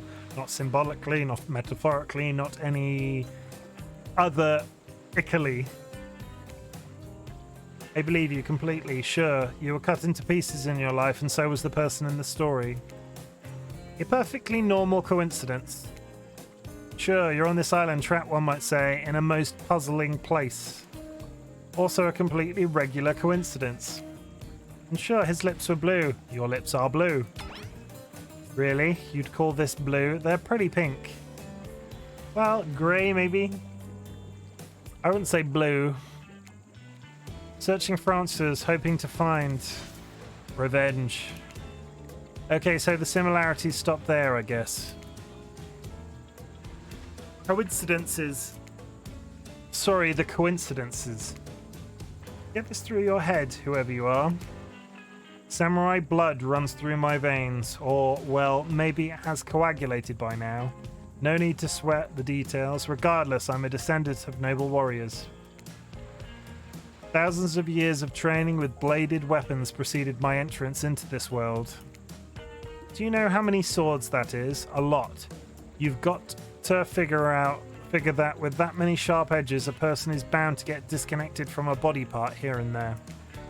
The truth is, and I wouldn't typically share this, so don't go blabbing about it, I dreamt that story like watching a movie in my sleep when I was just a little girl, years before my father sunk his blade into my skin. I've never been able to shake it. That's a very adult story for a child to dream. You believe me? Yes. I know we just met, but yes, I do believe you. The way you told that story, it clearly came from someplace deep. Fool. Who taught you to trust a stranger? You're going to get hurt if you don't learn to take better care of yourself. Now you've got me wondering, do I believe you if you believe her or not? And if I know everything, because trust me, I do know everything, don't I already know the answer to my own question about if I believe your answer to Spirit's question? Whoa. Oceanair got me tripping. Sorry, I didn't mean to distract us both. What's important is that a certain corpsey cutie floating in a cloud of magical mist might still be waiting for you to say the right thing and free her from her puzzle box. If you believe that she is the damn it got me going again. Unfortunately, before you can follow this conundrum to what will surely be a mind-numbing cycle of questions, you find a certain someone standing before you with a fresh towel ready to dry you off. Sorry kids, but it's time for bed. I might be the youngest one here, but I'm no kid. I do, however, love being wrapped in a fresh, clean towel. My mother used to help me wash my hair when I was young. She'd comb out all the tangles and tie a ribbon around it before sending me on my way. I miss her. You watch as Spirit stares off into the distance, her hand gripping into a tight fist. She doesn't notice you're watching her at first. When she catches you looking, she turns away, roughly grabs a towel from Dwight and then pushes him and Claudette aside as she floats off. What? I still feel like Dwight and Claudette are the bad guys. You head over to the campfire. The heat is comforting on this chilly night. Looking into the crackling embers, you think about Spirit's story, about the prisoner in the puzzle box. Time Lord, welcome to the chat. How's it going? If you manage to escape this place, will you leave with your life, or has it already been taken from you and it's just a matter of time until you make a gruesome discovery? Before you can dwell too much on your fate, Claudette and Dwight arrive, their now familiar creepy smile stretching from ear to ear. It's a bit menacing to see a smile like that lit by firelight. They're the bad guys, everybody. They're so the bad guys. They have to be the bad guys. We must apologize. Yeah, that Time Lord, I have no idea what is going on, but I can feel the cringe already. I'm pretty sure that's what they were going for, yep. Claudette, we must apologize for the accommodations. We weren't prepared for another guest, but we're going to make you comfortable or die trying. They hand over a pillow and a blanket and welcome you to snuggle up by the fire. Perhaps some music will put you at ease. Just try to keep the volume to a minimum. Our other guests aren't the types you'll want to rob of their beauty sleep. Okay.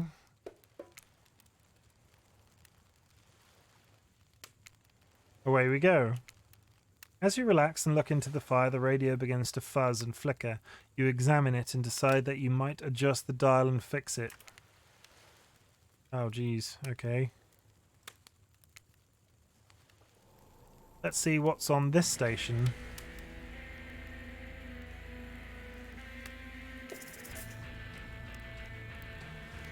Yeah, we'll go with that. Let's see what's on this station.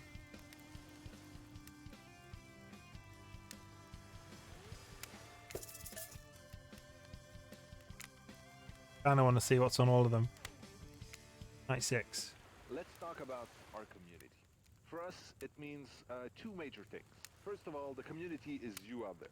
It's you and everybody else either playing the game or talking about the game or creating content relating to the game. Or is that legitimately the developer talking? Write music or to make outfits. It's everybody that's part of what makes Dead by Daylight this amazingly rich and passionate. It's legitimately the developer talking. That's a nice touch. Groups of people who interact on every single possible social platform. That's the one I got already.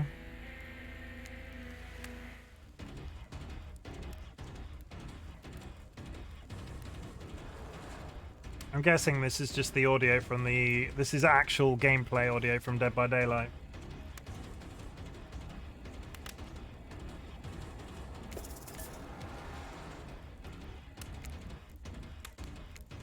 Did I do 1 or 2?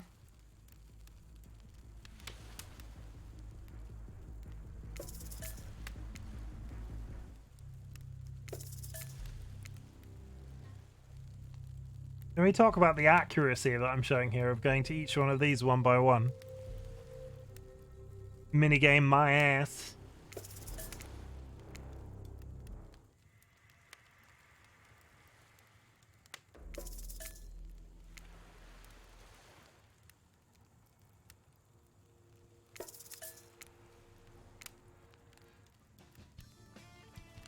There we go.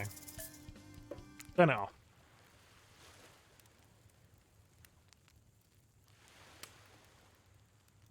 No matter how many things you listen to, you still can't sleep. You decide to ask one of the killers to spend a little more time with you until you're sleepier. Who would you like to summon to your side as you lay by the fire?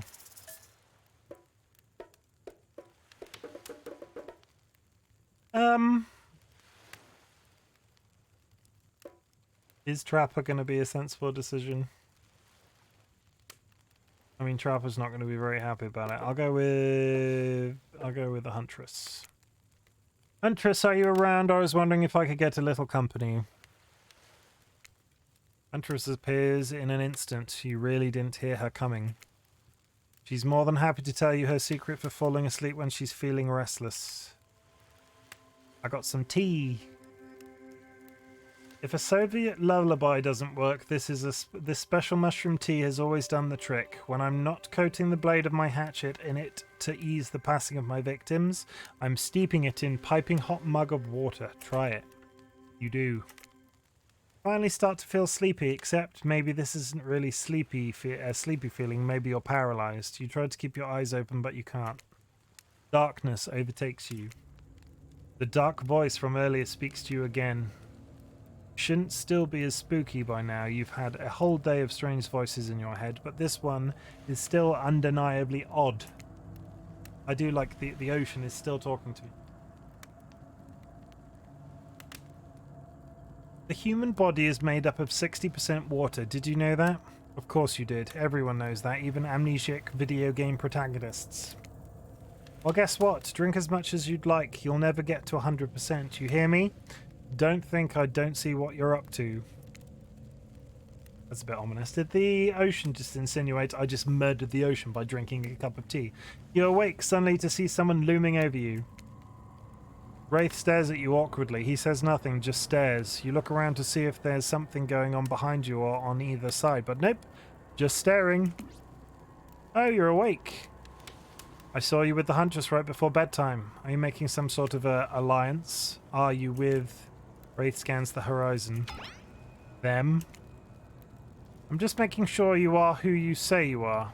I've been burned before and something seems off on this island since you've arrived. Even more off than usual.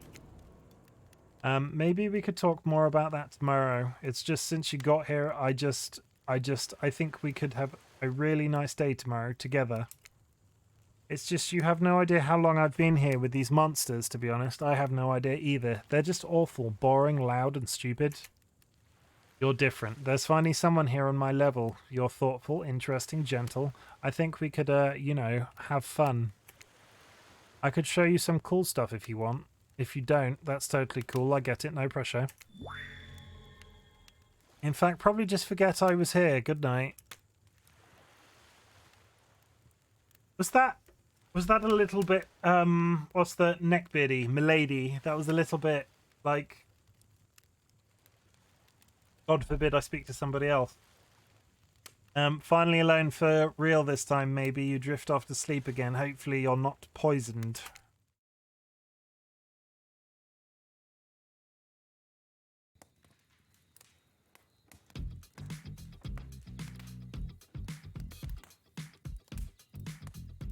Wait a second. Where are we? This isn't OG's. It is. It's one of those reality show confessional rooms where all of the contestants talk directly to the camera. I think today went really well. These were some of my first interactions with someone who isn't a parent that didn't end in bloodshed or untimely perishing in my Russian cottage. So I'm counting today as a win no matter what happens. What do I think of the newcomer? Do I have to say? Oh, I do. Okay. Attractive, mysterious. I really don't know that many other words since I was raised by my mum in the woods until she was skewered by an elk and I had to wash her entrails off my sarafan. That being said, the other three should make sure to be on their guard. I don't know who this newcomer will want to spend time with tomorrow, but I, for one, will not let my guard down easily. Who knows about the others? Wraith, I think, knows more than he's letting on about this place, but he's a hard nut to crack. Meanwhile, Spirit is just screaming all the time. Major buzzkill. Trapper? Oof. Where do I even begin with Trapper? He's buff, sure, but daddy issues much? Sheesh. Look, I don't need anyone. I've been perfectly fine on my own since my mother died. I eat a fine diet of raw deer, bear, and human, and I'm fit as a fiddle. I mean, that pose is adorable. That being said, something about this newcomer makes me think that I might be missing out on some huge part of this thing called life. This is weird. I don't care enough to kill this person, but if anyone else wants to, I don't care enough to stop them. Might have to just kill Dwight to feel anything again. I don't really care. This island is full of people who don't really like me, so what's one more? I don't want to get distracted from my plan anyways. I know that everyone thinks of me as beautiful, cold-blooded monster. I can't help it. Circulation just isn't my thing. I don't choose to be cold. This cute hat and robe, okay? Those are a choice, sure. If someone were to come around and capture my heart, at least that beats being stabbed in it. Besides, if I'm going to get bloody revenge on society that has used and thrown me away, maybe it wouldn't hurt to have a little help. Did I win over the spirit? Was that the spirit saying that they were won over by my interest? You open your eyes, the sun is shining, there's not a cloud in the sky, and you feel great, totally well rested. You're not even suspicious of the fact that you fell asleep by the campfire but woke up several yards down the beach. Wait, are you on vacation? Was yesterday nothing more than a strange dream? No, not a dream. You really are here for another day. Why, I have no idea. You're obviously a weirdo. Speaking of weirdos, I see the rest of the gang is hanging out on the beach. This is definitely not a dream. I wouldn't rule out a nightmare just yet. At least they make for a sexy bunch, no? And talk about sexy, here comes the trickster carrying coffee. The trickster. Morning, beautiful. I thought you might like a nice cup of joe to start this incredible day off right. I don't trust it. Does anybody else trust that coffee?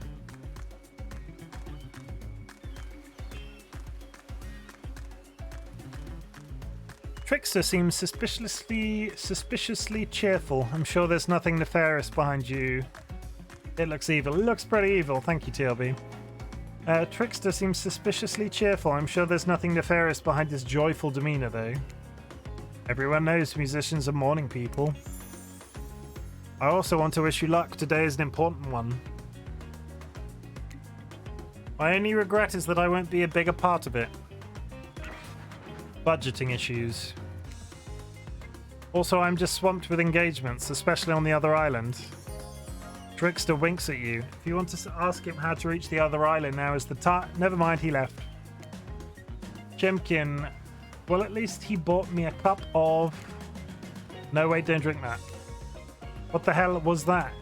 They don't call him Trickster because he's good on a skateboard. And he definitely didn't get that name because he brings people drinks so they can have a good morning. That was almost certainly not coffee, and I don't want anyone casually poisoning, imprisoning, and torturing you. Yet. This is supposed to be a tropical paradise. The type of place you give a 5 out of 5, 10 out of 10, 2 thumbs up review to, not an internal prison of pain. And please make sure to leave a review. It really helps with the algorithms. Just trust me, I'm looking out for you, so can we please move on? And the ocean's back.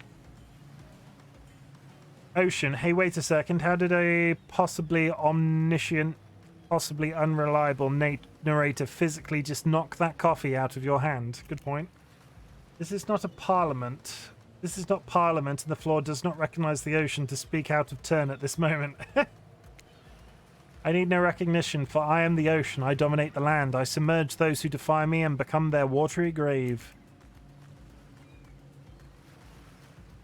Actually, speaking of graves, I would like to say something of grave importance. Fine, go ahead. Even if this place is an internal prison of pain, and I'm not saying it is, even a place of extreme horror can still receive a 5 out of 5, 10 out of 10 thumbs up review. If it was crafted with love and/or that's the type of thing you're into. You know, the ocean is right. A lot of hard work goes into a place like this. You really should judge it on the artist's intent, and whenever possible, start from the mindset of giving them the benefit of the doubt. Constructing these elaborate simulations, vacations, is not easy to do. Sometimes there are some small bugs or inconsistencies, but that's just the nature of the process. Perfection is overrated. The universe is filled with mysteries. We ought to celebrate those who venture to bare their souls as part of a creative process with the ultimate intent of making things for our own enjoyment, not be overly critical of them. Are you two trying to sell me on this place actually being good? You don't have to say it like that, especially after I saved you from that poorly made cup of coffee. Sorry, we should have been here 5 minutes ago. They always do this on the second morning. Sad, really. Even if they do make some great points. Oh, sure, they make great points, I agree. Can we please move on? Yes, of course. Apologies, Chimken. The last few minutes aside, have you been enjoying your time here on the island? Yes, I've been having a lovely time. Yes, it's been really entertaining. Yes, I'm not suspicious. Yes, I'm not suspicious. There's a no option. Yes, I'm not at all suspicious. That's a difficult sentence. Yes, I'm not at all suspicious that there's no option here. What an encouraging response. And we're so glad you're not suspicious. Hey, Claudette, maybe Chimken isn't suspicious because they figured out what they're actually doing here. 0 chance they're still clicking, even right now, to see how you'll respond. Hey, look at that. Yeah, they don't know anything. It doesn't matter though, Chimken. We're so happy to hear you're having fun.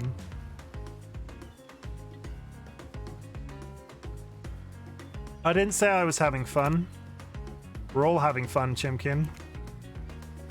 Do you hear us? We're all having fun. We do need to ask you one more question, though. We all had to sign away our rights to say anything negative about this place. Would you please sign this non-disparagement agreement? No.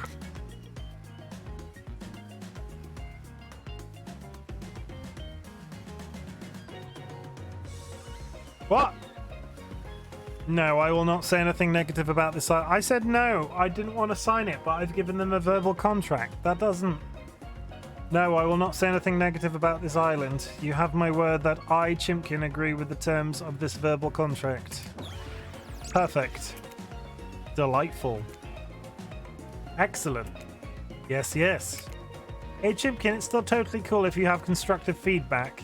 The place to leave that is in a positive review, because we all know that nobody reads negative reviews of games. Resorts like this. Anyway, I see Dwight and Claudette have gone into a trance, and with the grumbling I hear from your belly, that can mean only one thing. More man meat. That's not a nice, good way of putting it. Ocean breakfast.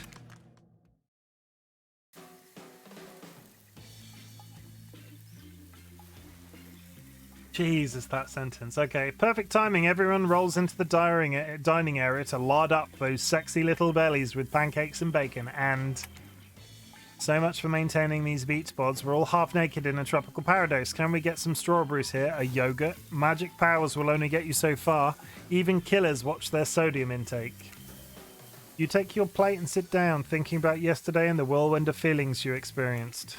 Danger, dread, disorientation. It was like going through puberty again, except all in one day on a beautiful and mysterious island.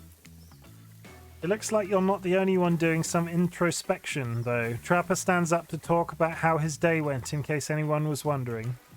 Personally, I wasn't. I can't imagine you could make me any angrier today than you did yesterday, but I really hope you do. I really, really hope you do. Unrelated, anyone see where I left my cleaver? Just kidding, I always know where my cleaver is. Well, that was bizarre. Back to your Nope. Now Huntress steps up to talk about her feelings. At this point, anything could happen. I'm open to all the possibilities that this strange island has to offer. How open-minded. Ah well, that surely must be it. No one else would weirdly stand up during breakfast too. And just like that, here comes Spirit. Did everyone sleep well? I did, or should I say I did not. I haven't slept in 20 years on account of the whole burning quest for familial revenge thing.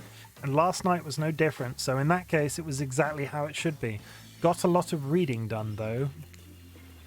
Now if you don't mind, I'm going to go back to quietly resenting being trapped here with you all, while looking cute doing so.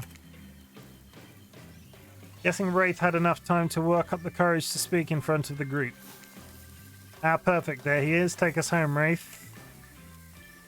I'm glad the introduction of Chimken to our island paradise, and yeah, that was in quotations, didn't distract me from my normal routine, ignoring all of you and vice versa. This place is an eternal prison of suspicion and suffering, and no one cares. I'm still the only one asking any questions. I'm asking a question too. It's, when will Wraith shut up? And now they're all looking at you expectantly. Wait, are you supposed to stand up and explain how yesterday made you feel? Ugh. I think I need to process everything by myself. I'll see you all soon. Damn, what a power play. Keep on wanting more. You're getting good at this game. Sexy, true-to-life experience. Shame you didn't get to eat any breakfast, but so be it.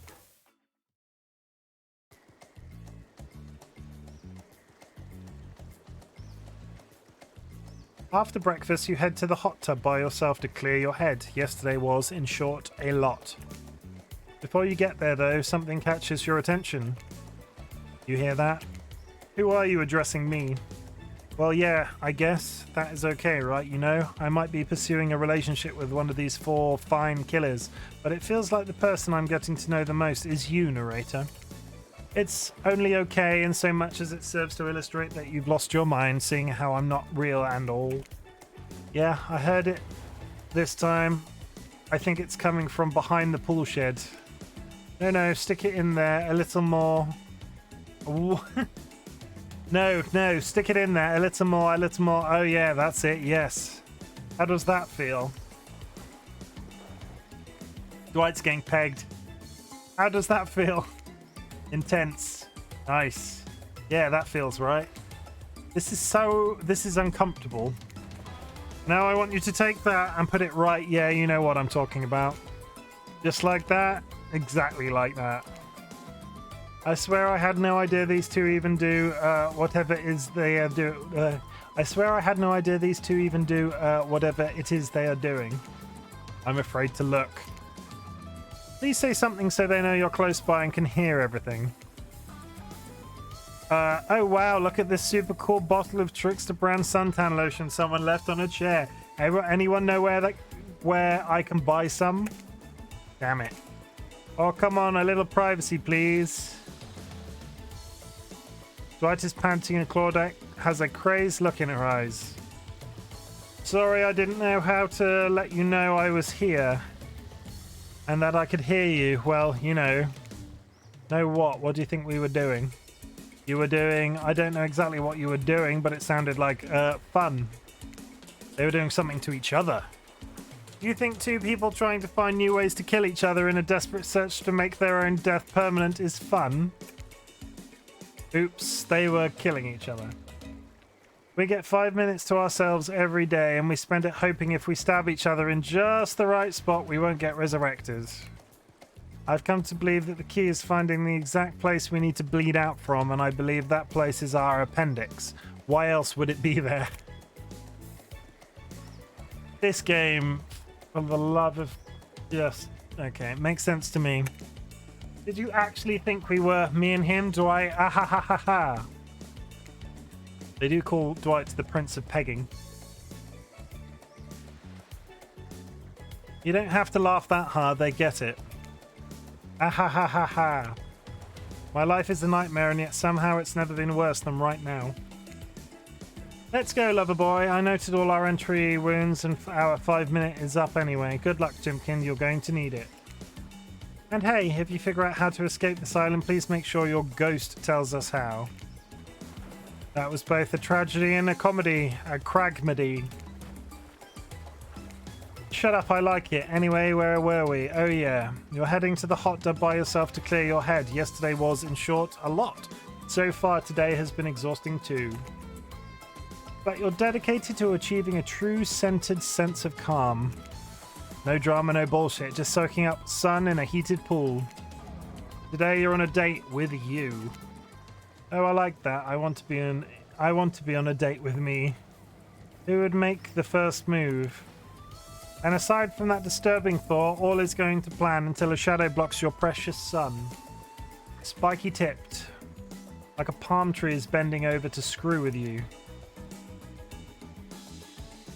But it's no tree at all, it's the trickster. Hey babe, breakfast was weird, huh? Everyone just getting up and announcing how they're feeling. What's that about? Some forced kind of check-in with the group? I don't like it. Fishy, kind of lazy. Whatever though, breakfast is dumb. No one should eat before noon or after 4 p.m. Yeah, I do intermittent fasting. You see my abs, by the way? Maybe you can see them later at my private stage on the other island. You know, IP Island, where all the Hollywood celebs hang out. If you play your cards right. Oh, so I just registered what that means. Dead by Daylight is this they've got a weird they've got characters that are their own intellectual property. But they've also got Ghostface from the Scream franchise. They've got various Resident Evil characters. And I'm assuming based off that they've been implying that the Hollywood Island is the intellectual property island, all the ones that they would have to pay extra money for them to appear in this game. That's how I'm going to choose to read it. I could give you a private show. That's your round. His abs are pretty amazing, you gotta give him that. And the blow up bat, threatening but adorable. Makes for an interesting silhouette, genius design. He's a psychopath, just like the rest of them. You don't got to give him anything, and we're not best friends. Just because we had a little talk about doing a little talking, it's not an open invitation to go smashing the fourth wall every 5 seconds. Okay, now that that guy is gone, and we've got some ground rules established that we're definitely going to abide by, it's time to lay back, take some deep, slow breaths, and... Nope, another shadow. These people will not leave you alone. Let's see who it is this time. Oh, it's Spirit. That checks out. You two have gotten pretty cozy. We should get out of here. I know a place that brings a bit of welcome darkness to this tropical nightmare. Best of all, the only one that seems to know about it. I'm the only one that seems to know about it, so we won't be bothered there. I don't even know why I'm telling you, really. It's my private spot, but I guess I've got a feeling that you'll appreciate it in a way that I do. Not like these other killers. They don't get me. But I'll get them. Oh, I'll get them all. And I'll get my father too. And I'll punish him for what he did to my mother and me. Spirit radiates a menacing aura, waving her sword around in the air as she threatens, well, the entire universe. It's scary and more than a little hot if you get turned on by menacing. Look, all this time on Murderer's Island has got us both a little confused about things. I'm choosing to lean into it. I'd suggest you do the same. You've seen her get mad, which is probably enough to scare you into compliance, but you've also seen that there's a more sensitive side hiding within her. Which one do you think will win out? You consider her offer, but before you can decide if you want to go off with Spirit, the Huntress interjects. I guess you could go off with Spirit today. She seems pretty cool, actually. I think if we weren't here on this island vying against each other for your attention, we might actually be friends. We might have something, though, you and I. I couldn't let you go off to her goth lighthouse without speaking up first. Yeah, I know her secret spot. I see everything through the holes in this adorable mask. So my offer stands. We can still hang out today. Plenty of room at my cabin, wink wink. She's already implied she kills people that go to her cabin. It's pretty cute that it's pretty cute that Huntress thinks she has to say wink wink out loud. The mask barely even hides her face. Tough choice. You weigh your options quickly because you can only go on one date today, and you also don't want to be hacked to pieces for saying the wrong thing. It's always good to remember that these are all cold-blooded killers, but you know what they say, when life gives you lemons, you make lemonade. And then die a horrible, retching, writhing death after drinking it because the lemons were poisoned all along. Sorry, this island has really got me tilted. So who will it be?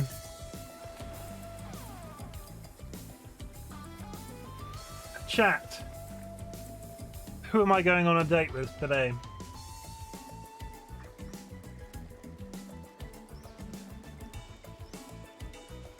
Is anybody still there? Because I'm speaking a lot today.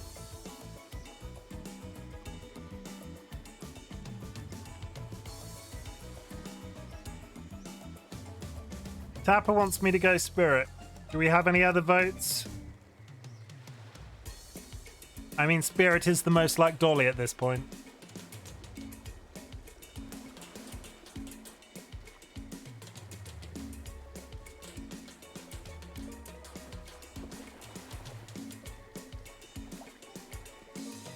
We'll go Spirit.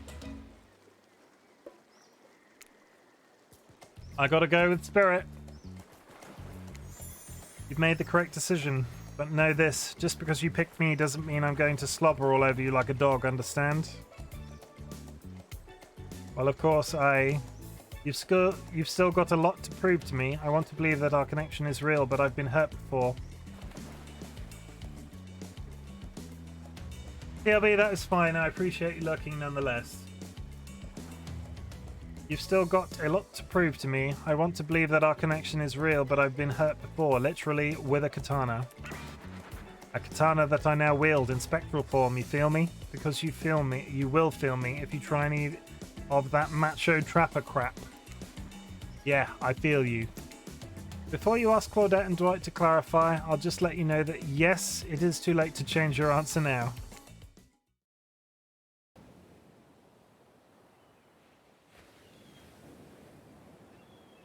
When life gives you lemonade, make life take the lemons back, call the manager, burn their house down with the lemons.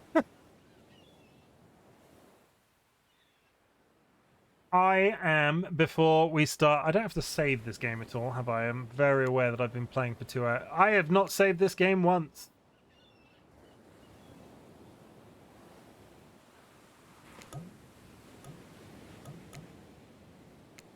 So, we are just about to hit the 2-hour mark. I am going to take a break because this has been a lot of talking, and I'm going to dump you on the BRB screen for probably about 5 minutes. So I'll be back. I'll be back about 5 minutes past the hour. It's 2 minutes to now, so 5 minutes past the hour. So the break is 7 minutes. I'm going to leave you with the calming sound of waves in the background because I like the audio design in this game. I will see you in a bit.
I should have coughed before I turned the microphone on. I'm sorry. How is it going, everybody? Are we enjoying Hooked on You, the mess that is Hooked on You? I'm going to say that again just for my own sanity. We're just about to go on a date with the spirit, which is super exciting. And if Benner is still in the chat, I'm sorry, TLP. Are you enjoying the calming sound of the waves?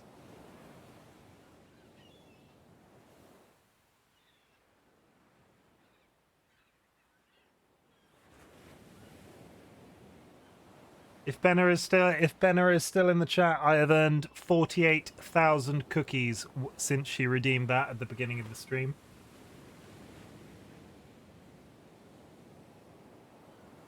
It's just ticking away in the background. Anyway, TLB, you were zoned out. Well, that's fair. Is it my soothing voice? Is it the soothing ocean? This is a lot more talking than I'm used to, so I'm sort of having to take just constant drinking. So if I have to take another break to pee, I apologize. But yeah, we're going to continue with this. I'm hoping, well, I'm not hoping because I am enjoying it. I think we'll be done before the end of this 4 hours. I don't get the feeling this game is going to be more than 4 hours long, but we'll find out. And I don't think I'm going to do multiple runs, so this will probably be it. One and done, you know? But we'll see. Anyway, we're going to get back to our date with the spirit, who's taken me off to this creepy-looking black lighthouse, which is... Sure, I'm not going to get stabbed. You and Spirit arrive at the coast overlooking the black lighthouse. It's old and decrepit, but still impressive. There's something magnetic about it. You can see why Spirit would be drawn to such a place. You look Spirit up and down and notice that she's wearing all black, just like the lighthouse. I'm noticing a bit of a theme. Is black your favourite colour? Black isn't really a colour at all. It's the absence of colour. It's a void. Like a black hole. A place that swallows light, a dying star. Damn, now that's dark. You're confident that the spirit will be vibe with this, but Spirit doesn't really care for science fiction. Not the type with spaceships and lasers, anyhow. She's much more into the type of strange adventurers that kick off right here on Earth. Earth, is that where we are, you wonder? The lapping waves on the shore of the coast set a romantic tone. The fog that surrounds Spirit everywhere blends perfectly with the mist rolling up over... The lapping waves on the shore of the coast set a romantic tone. The fog that surrounds Spirit everywhere she goes blends perfectly with the mist rolling up over the rocky shoreline. She's at one with this place, and so are you. Oh, the music changed. The peace doesn't last too long, however, as the lighthouse lets out an eerie howl like a monster dying. A spiraling black light stretches out across the sky. Spirit has to yell at you just to be heard. Oh yeah, it does that. The light and sound recede and the two of you just sit in silence. Spirit lays a towel down and then pats on it gently. Clearly she wants your company, so you oblige. When you do, she takes out some sunscreen and hands it to you. You're not exactly sure what to do. Is this an invitation to get in a little hands-on action? What else could it be? Thanks. Thanks, I forgot to bring my own when I lost my memory and fell into the ocean. No problem, I figured as much. Spirit turns away while you slap the lotion all over your body. You need any help reaching those difficult spots?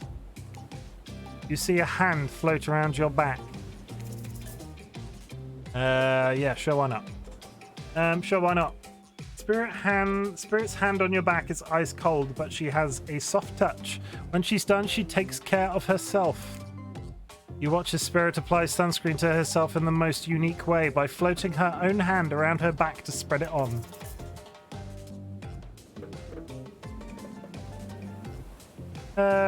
Compliment.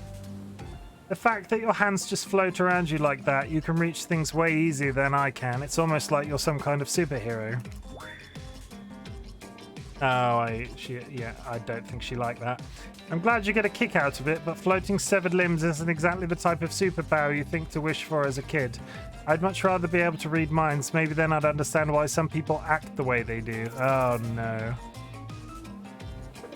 Apologize. I'm truly sorry. I clearly haven't thought through what your experience was like. Sometimes humor is how you deal with uncomfortable situations, but clearly you read the room wrong. I was just thinking about what you must have gone through to end up like that. It had to have been horrible. It was worse than death. At least death ends eventually, but I wouldn't want to forget it. It's literally made me who I am right now. Truth is, I could pull all of those bits of glass that are stuck in my flesh out right now if I wanted to, but I don't want to. Each shard is a reminder of what my father did to me and what the world did to him. That's why I refuse to play the universe's game. I hate the idea that I'll be forced to succumb to pressure the way he did in the end. The way that fear and anger filled him up and then came bursting out. The way his misery flooded our home and drowned us all. Yeesh. It's hard not to think about revenge. The dragon inside me, it's doing to me what the world did to him. I have to fight it even though it gives me strength. I must maintain control. You're stronger than he ever was, I'm sure of it. I appreciate that, Chimken. I suppose a little help isn't a bad thing in life. In love, this world is a lot to endure alone. Maybe I could use a little assistance, reaching my delicate toes for a bit of lotion, you know. Having your body contoured into these vengeful poses really does a number on my joints. It rubs the lotion on its skin. Ready. Oh, wow. You missed completely.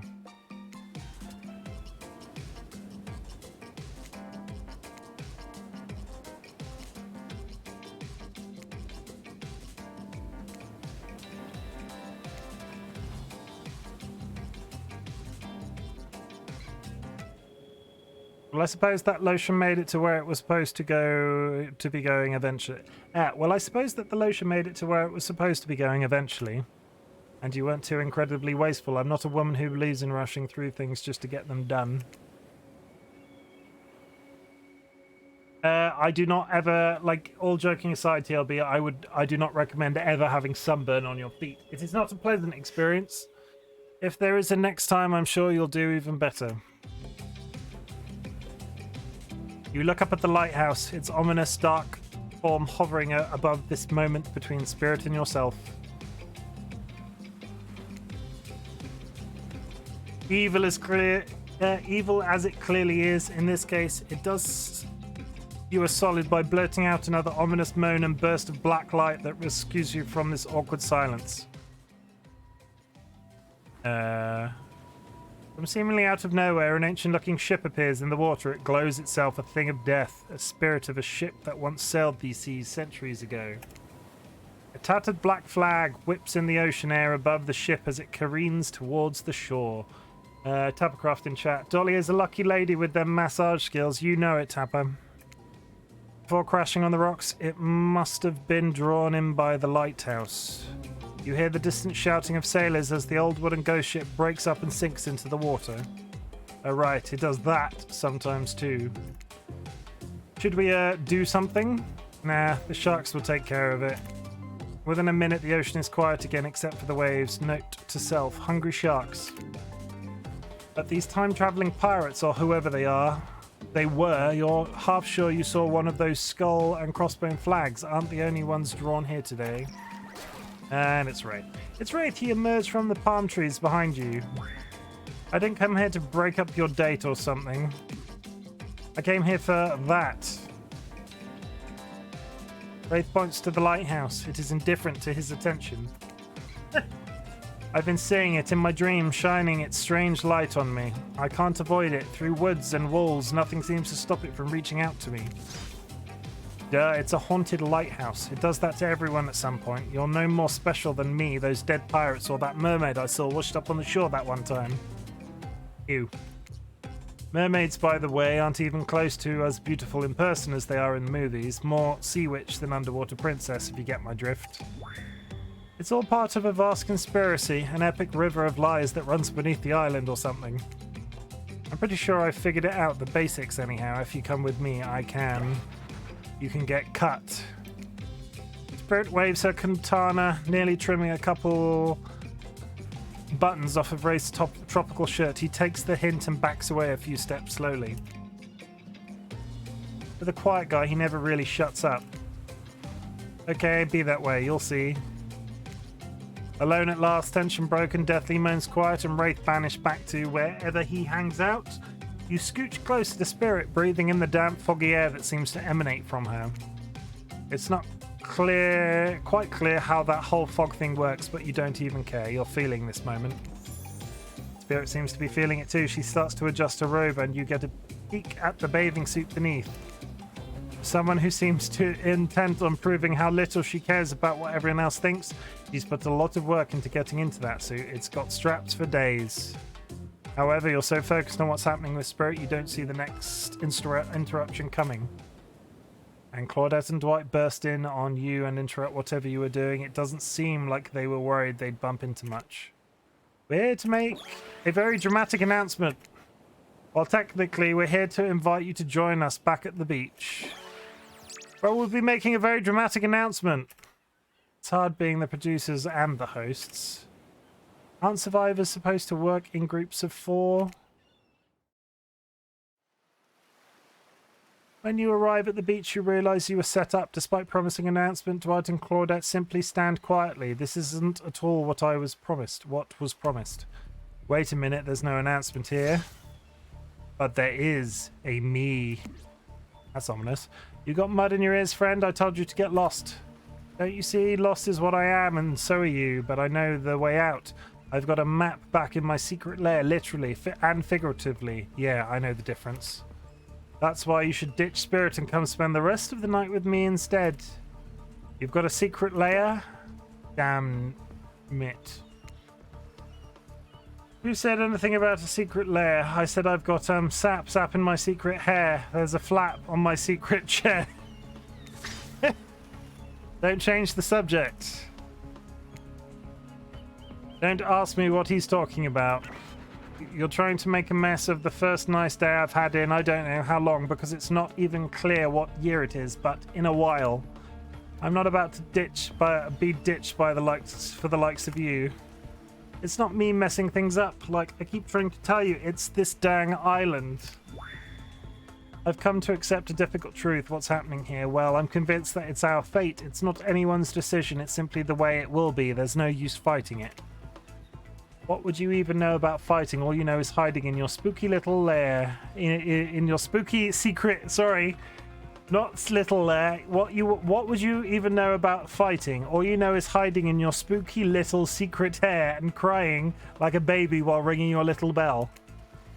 So don't tell me what I can and can't fight back against. I was born a fighter. A dragon lives inside me. I can't not fight, even when all I might want to do is hide. Don't you see this giant hat? It's a metaphor. If I do have a fate, my fate is to win every fight that comes my way. Got it? I really, really, really hope that the skins for some of these characters are available in Dead by Daylight. I'll be so disappointed if they're not. Folks... Oh, you hide. I've seen you hide. You do your phase walking routine. What do you call that? It's basically cloaking, and all we know that cloaking is a type of hiding. He's still on fire. Folks, you cloak, I don't cloak. I'm not a cloaker. I phase walk out in the open. You just can't see me. You have no idea what they're talking about, but this sure sounds like some video game community forum thread minutia, if there ever was such a thing. Not that you know about that either. It sure doesn't seem like Dwight and Claudette are going to stop this, so it's on you. Ahem. I think I was brought here to make this choice, so I'm going to do that now. And I choose... I'm going to go with Spirit because she said it was the nicest day she's had in a long time, and my little heart went pitter-pat. Wraith is a creepy man. The man part doesn't bother me. He's trying to... He keeps inserting himself into situations, which bothers me more. So, Spirit. When it comes down to it, neither of these two seems easy to love. I mean, damn, Spirit literally has broken glass shards sticking out of her, but she has a certain charm to her gloom. Spirit and I were actually having a nice time. Besides, if it is my fate to end up on this island, well, to hell with fate, really. And don't take this the wrong way, Wraith, but the amount of awkwardness you pack into a single day, no wonder you're so skinny. All that second-guessing yourself must burn a lot of calories. No offense taken. Okay, it's true. I can be a little awkward, I guess, sometimes. Right, so I'm going to stick with Spirit. Spirit breathes a sigh of relief. I've got enough revenging to do without having to kill you and Wraith too. I mean, she's adorable. Spirit walks you around a corner to show you something that she discovered in this place and knew was meant to be connected with her journey, a cherry tree. It is just a small sapling, but it has begun to sprout flowers. It doesn't make sense to see a cherry tree here in this place. It also doesn't make sense to see a ghost in a black bathing suit, so you just accept it. As Spirit steps up to the tree, a cold breeze pulls some petals off and they come cascading through the air around the both of you. You know the meaning of the cherry blossom? They're beautiful, but also quite symbolic, of course. Like all good symbols, their meaning is pretty complicated. What do they mean to you? For many people, being among cherry blossoms is like being at a celebration of life. People travel great distances just to be near their vibrant beauty. However, as beautiful as they might be, they aren't magical, they're simply flowers. They quickly die and fade away, and for this reason they're also a symbol of the fleeting nature of life, of our fragile mortality. In a way, it's the spectre of looming death that calls attention to this special moment to see and appreciate life.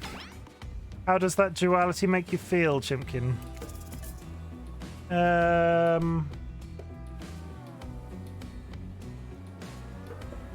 Empowered. The knowledge that life and death are a cycle has always given me peace. Accepting the fleeting nature of life, like the beauty of the flower in bloom, allows me to appreciate the moment without being too hung up on what comes next. As you explain, Spirit's face begins to look sad to you. You're not sure why. It's not the happiest topic, life and death, but why should that matter? And then it dawns on you, Spirit has been trapped in this... I'm not doing very well with some of these roles. Spirit has been trapped in this ghastly state of death with no hope to cycle back, no rebirth, a moment of blossoming, life long gone. That scary time of death and decay that comes after, the good part, that Spirit's eternity. I feel like an idiot. I wasn't talking about you. I wasn't even thinking about you. You just answered from the heart. I can't let that bother me. Our priorities are not the same. I have my mission. Once the fallen cherry blossoms represented the souls of samurai warriors, those with noble characters, those who did not fear death, those who were killed in the greatest sacrifice to honor their emperor. Their lives were short, but their purpose gave them beauty. Those warriors saw death coming, but they never despaired. They stood and faced it. They held their swords and struck down their fear. But despite the samurai spirit that lives on in me, in my noble bloodline, my life has ended. My death continues to stretch on. The cycle is frozen. This cherry tea, it's not real. Though its petals fall, they soon replenish. It's as if they were installed here by someone. You watch as Spirit chooses her words very carefully. By something with no respect for the balance of life and death. They have no respect for the balance of life and death because they constantly resurrect. We're sorry to interrupt. You know we don't believe you, right? Yep. But this time we've got a really good reason, and it has nothing to do with us being manipulated by an unseen force, because that's definitely not happening. Nobody accused you of that, but okay. We're just here to tell you that it's time for dinner, silly. Get it while it's hot. Guess it's time to go or whatever. Thanks for spending some time with me today. I enjoyed it. Me too. I feel like I'm going to be the first person in the history of dating simulators that is going to leave with absolutely nobody.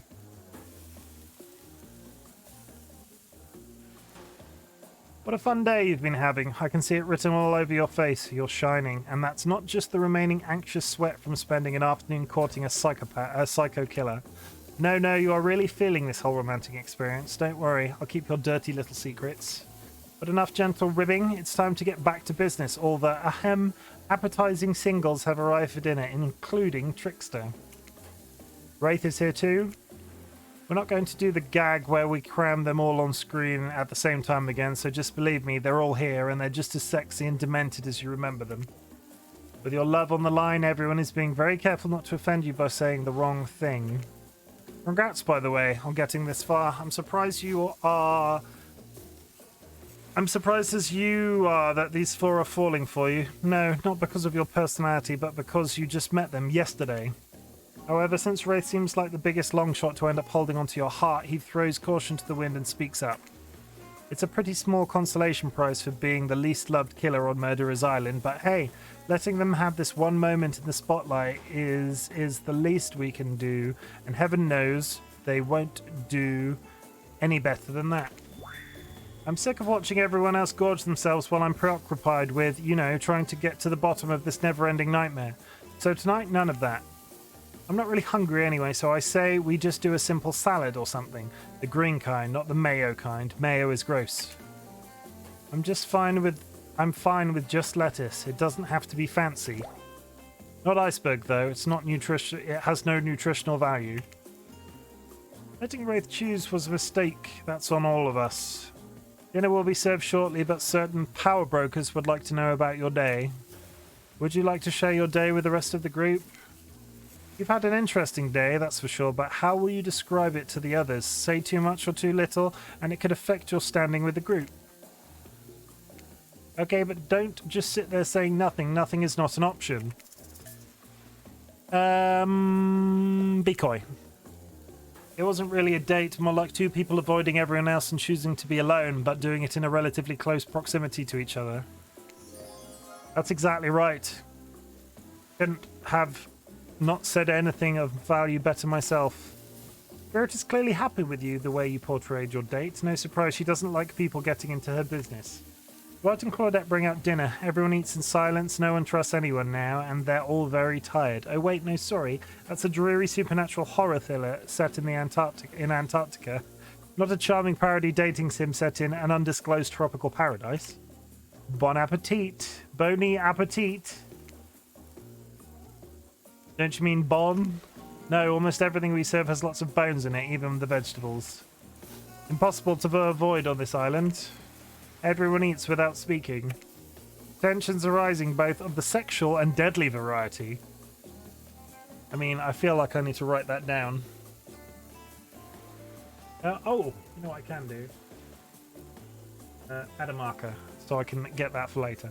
Tensions are rising both of the sexual and deadly variety, okay. I like that quote.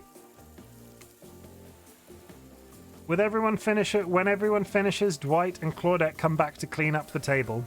They linger around you as they pick up your plate, take your napkin, and dust crumbs off the table. What would you like to say to the servants?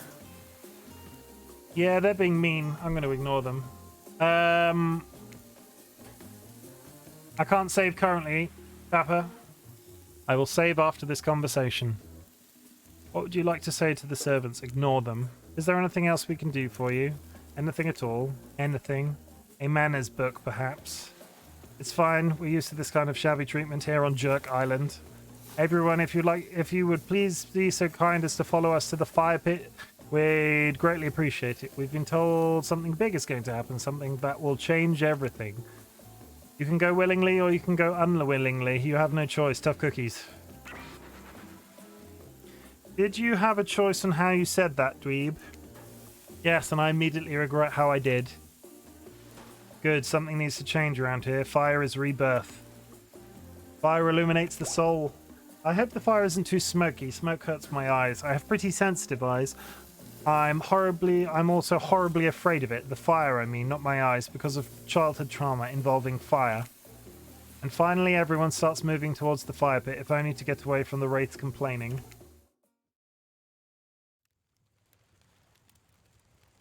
Can I save now? I can save now. Thank you, Tapper. Yeah.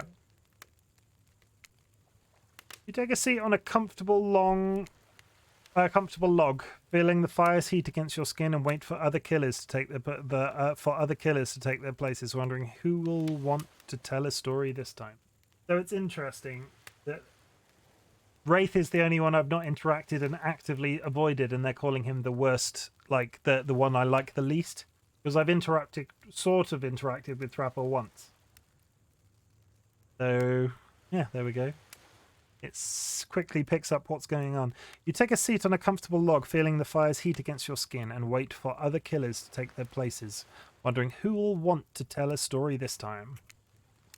Will narrator tell a story? I bet they've got a stunningly creative mind. Hey, you think. Are they allowed to simply place thoughts in your mind like this? Doesn't seem fair. Everyone makes their way in, but something unexpected happens. Nothing happens. Something almost always seems to be happening here, so nothing is probably not a great sign. Oh, cool, and now everyone is looking at you. So, you know, do something. Should I pick someone to tell a story, or could we play charades? Boggle? Well, I've never played Boggle. Has anybody in chat played Boggle? Well, we were actually thinking, why don't you tell us a story? Wraith points his spine and skull staff thingamajig at you. You duck out of its way. Who knows what that thing can do? Probably shoots lasers. Try not to bore us. We're just very interested in you. Don't speak for me, Huntress. Now you can't tell if you're warm from the fire. Now you can't tell if you're warm from the fire or if it's your nerves heating up. I know that the fire is right here, but maybe if we stop talking about it all the time, we can start to pretend it's not here and doesn't, you know, threaten to burn us all alive. He's not supposed to hear me. Get out of here, Wraith. Chimken was about to make an important decision about telling a story or not. I will tell a story. Sure, I'm glad I'm game to tell a story. I hope it's a mystery. Okay, so what type of story do you want to tell? Let's go adventure. Alright, you like... Alright, you... Jeez. Alright, you like your Dwayne The Rock Johnson movies? Question mark. How about some adventure? Now we're talking. It's not my favourite, but I respect your choice and I will nod politely. Yeah, she's not going to like that. She wanted romance. You don't have to say that, Wraith. Just nod politely. And DollyWhiskers. DollyWhiskers. Thank you for redeeming a full 10 minutes of Cookie Clicker. I'm going to transition over. So this week, chat, if you weren't here at the very beginning, we have... Is Cookie Clicker there still?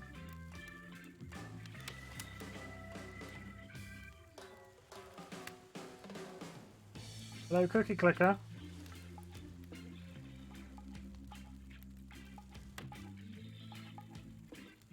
Did you wake up, Cookie Clicker? I'm gonna set my timer.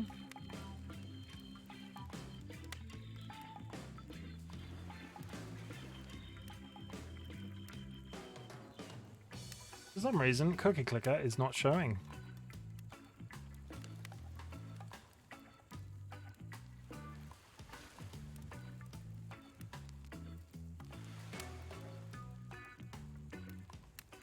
Now the tinkering with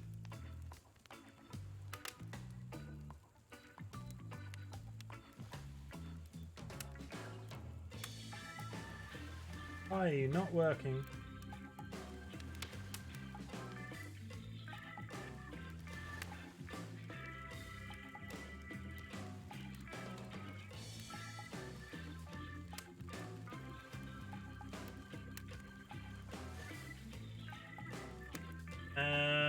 Bear with everybody.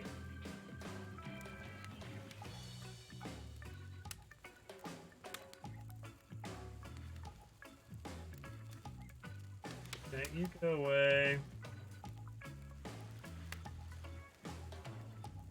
I think I've discovered a problem with Cookie Clicker.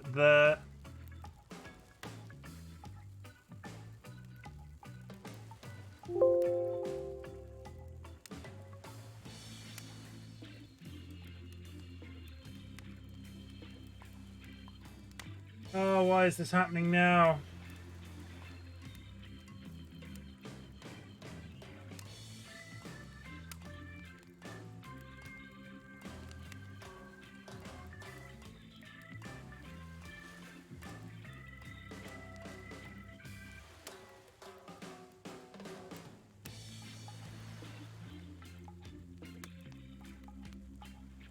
There we go. Green. Behind things. Really sorry about this guy.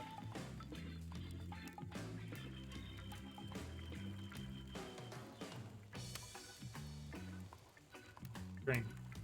So, cookie clicker is a new thing I'm trying. It's been ticking along in the background since Benner triggered it at the beginning of the stream. What you do is you click on a cookie and you earn cookies. All of those little hands around it are also clicking on my behalf, and you spend cookies as currency. So I've been buying cursors when playing with Benner earlier at the beginning of the stream. So they've been passively generating cookies in the background all of this time. So what I'm going to do now is I'm going to start a timer. As you will see, it is on the screen. What we do is we play Cookie Clicker for a full 10 minutes because Dolly redeemed channel points twice because Dolly is sat on a ridiculous amount of channel points. And this is basically it. We play this for 10 minutes and we chat amongst ourselves. So everybody in chat, tell me about your day. Tell me what you're thinking about the dating sim that I'm playing. Is it ridiculous? Will this game ruin me because I constantly have to have the things at round numbers? Which, I mean, I can buy a lot now. Okay, so let's get 20 grandmas on staff. I am staffed with 20 grandmas, everybody. Okay. And I can buy 20 farms. That's all my money gone. Okay. So I'm earning 134 cookies per second. And now the clicking begins. Yeah, what do we think of Hooked on You? I don't know what the milk at the bottom means. It's ominously rising and that concerns me.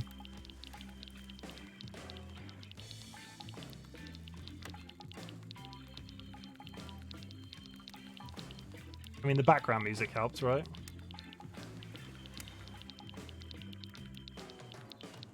Oh. I've got clicker upgrades. Carpal tunnel prevention cream. Grandmas are twice as efficient. Ambidextrous, the mouse cursors are twice as efficient. Okay, so if I just... Can I just buy all of these? Okay, I just bought all of them.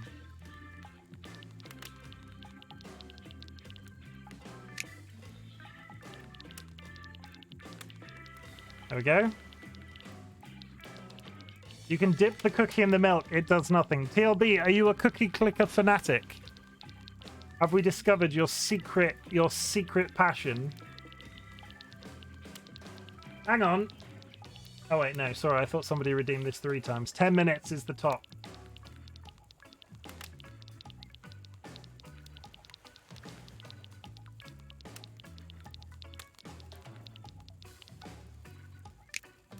All I want to do is have the numbers matching. I need to earn 8,000 times 3. I have had over 1 trillion in one game, but I lost the save. Ah, that sucks. Well, as a community, we will be making this happen. I want to hit that 1 trillion cookies for you, GLB. So I'll talk about what I've done. I've set it up as a channel points reward that you can redeem for 750 channel points. You can redeem 5 minutes of Cookie Clicker, and those 5 minutes are stackable. So for the 2 sets that Dolly redeemed, she gets 10 minutes of Cookie Clicker, and that's 10 minutes of just doing general maintenance of it. Wait, no million, it was 4 trillion. Okay, I'm still pretty impressed. So So when somebody redeems this in any stream, that starts the clicker. I'm not going to start this game passively in the background of all streams. It will start when somebody redeems Cookie Clicker, and then we'll be earning in the background for the entire length of that stream. And we'll just see how we get on. There are some other games like this I want to try. Like, there is Marbles on stream, where you do a race. You all race marbles down a hill, and all of you get a marble, and you're then named. And then the redemption could be like for the same amount, and it could be one race per redemption and stuff like that. So we just take a little break. I was just trying to, because we're playing Guild Wars. I played Guild Wars on Saturday, and I was trying to think of a innovative is the wrong word. I was trying to think of a unique way that I could break up or get a little bit of a chat engagement going. So this is all based around redemption, and with the idle games, the idle games will not start until somebody redeems one. And it comes down to how many my PC can run simultaneously, because this is running at the same time as the Dead by Daylight dating sim. So we're not having any CPU issues so far. I'm a little concerned for my mouse. I really want to hit that 20 farms before I have to go back. We've got 5 minutes. Oh, I got a gold cookie.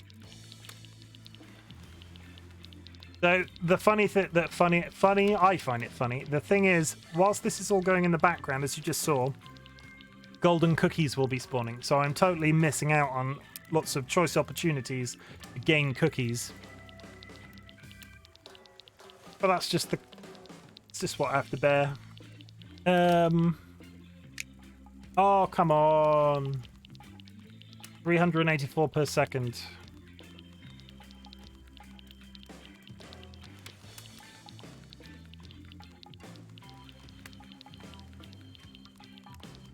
I don't think my clicking is making any difference here, but it seems sort of like I should be. When you're running 384 per second passively, one click, I feel like it doesn't really make that much of a difference.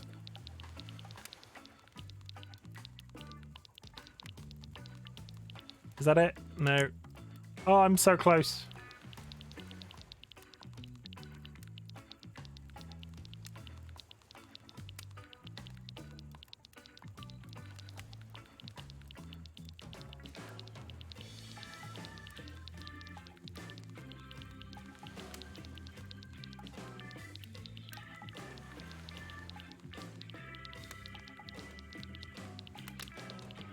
So, you all saw the technical issue I had at the beginning of this.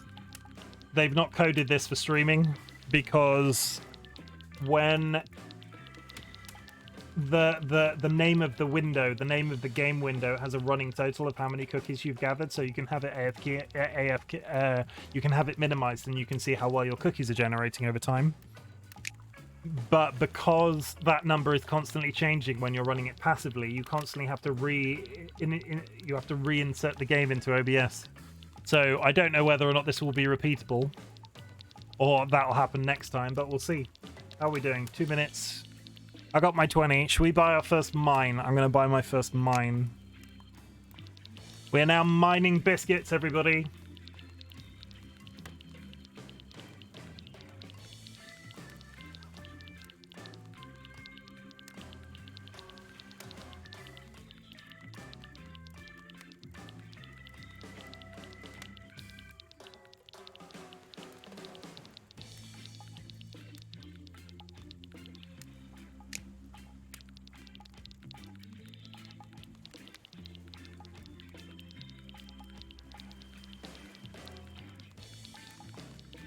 I don't think I'm going to be able to finish the mines on a nice round number.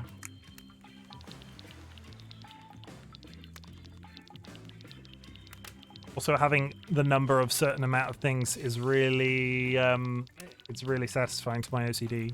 Having 20 of everything and then just sort of working up from that as I expand is just... I can sell stuff as stuff goes on, so I'm assuming all of this is going to unlock. Look, I've got like 20 million as an unlock already. I have my own game open and I have it set to so I buy 10 at a time. Oh! Oh, that's really useful. Thank you, TLB. I need to buy up to a multiple of. I need to buy up to a multiple of. I need to buy up to a multiple of 10 for the first one before that's useful. That's a good shout, though. I'll change that because you can buy in increments of 100 after that as well.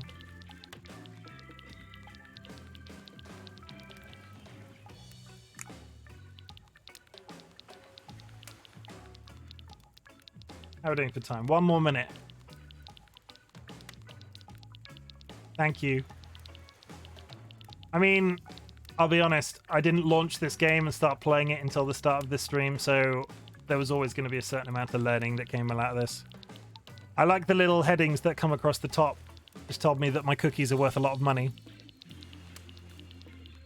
All right, I'll say it. I've never eaten a single cookie in my life. Reveal celebrity.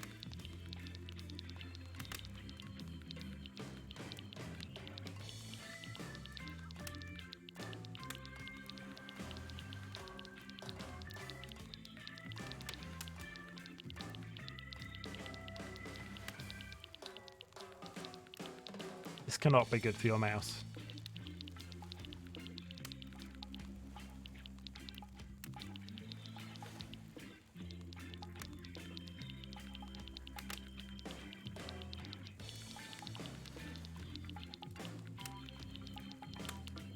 Goodbye, cookie clicker.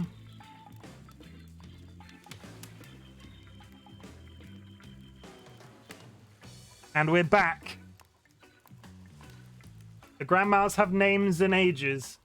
I'm afraid we will not see those just now because I'm out of cookie clicker time. Pause, reset my time. Yep, so we're ready for next time. Back to 5 minutes. Okay. For now. That's ominous. But yes, that's the whole thing that I'm gonna try to be doing. It adds a little bit of engagement, and I think it's funny. So, and yeah, with stuff like marbles on stream, I'm going to look into that. One redemption will be one race, and everybody in the chat can have a marble, and it'll just be cool. I think that's pretty fun. It's literally rolling marbles down a hill, but we'll see. I didn't get time to install it today, so that'll be for next week, hopefully. Okay, here goes. What was I doing? I was telling a story. I really like to go fishing. Solid hobby, great foundation for a story for sure.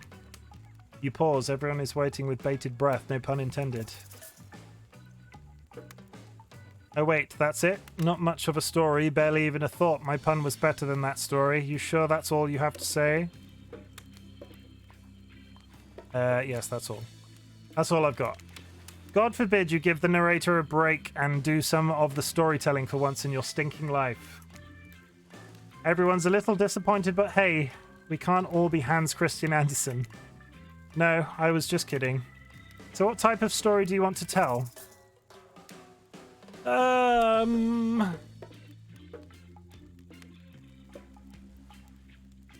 mean, whatever I pick, the person that I'm trying to romance isn't going to like it. So, for that reason, let's go romance. I love a good romance, the soft, gentle kind that you can bring your kids to without worrying that you're going to really screw them up. Who liked that? Wraith and Huntress like that. I'm not sure what that face is on. Maybe I'm just never going to be able to pick one that had Spirit likes. In case you were confused, that was not like a I'm a ghost boo, just a you suck boo. There once was a newly elected prime minister. Oh, it's topical. There once was a newly elected prime minister in England. He was single, which was quite strange for a leader of his stature. Over the first few months of his tenure, he started to fall for one of his assistants, a girl from the wrong side of the tracks. She was so different from other girls. Brash and adorable with a hint of vulnerability. After the President of the United States made a move on her during once of his visits, I'm spotting typos. Once of his visits, he had her sent away. I'm sorry, did you steal this from a popular Christmas movie?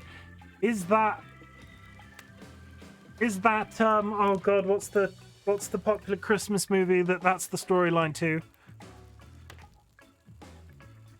It's not Love Actually, is it? I don't think the president's in that. Maybe he is.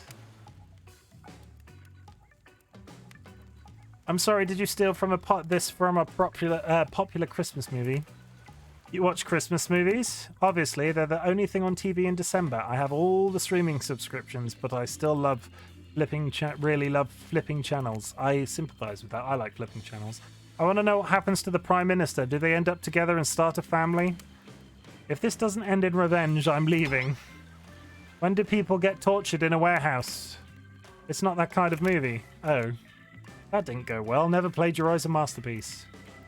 Okay, that was not a very good story. I don't mean to insult you, but it was actually quite bad. Sorry, but this narrator keeps it real. We just can't end there. So who else would you like to hear a story from tonight? You look from killer to killer, trying to decide who might be the most entertaining. Is there anybody that chat would like to hear tell a story? We've had the Spirit tell a story. Obviously, she is the primary romance choice at the moment, but if you would like to hear a story from somebody else, if I do not hear in a couple of seconds, I will make the decision myself.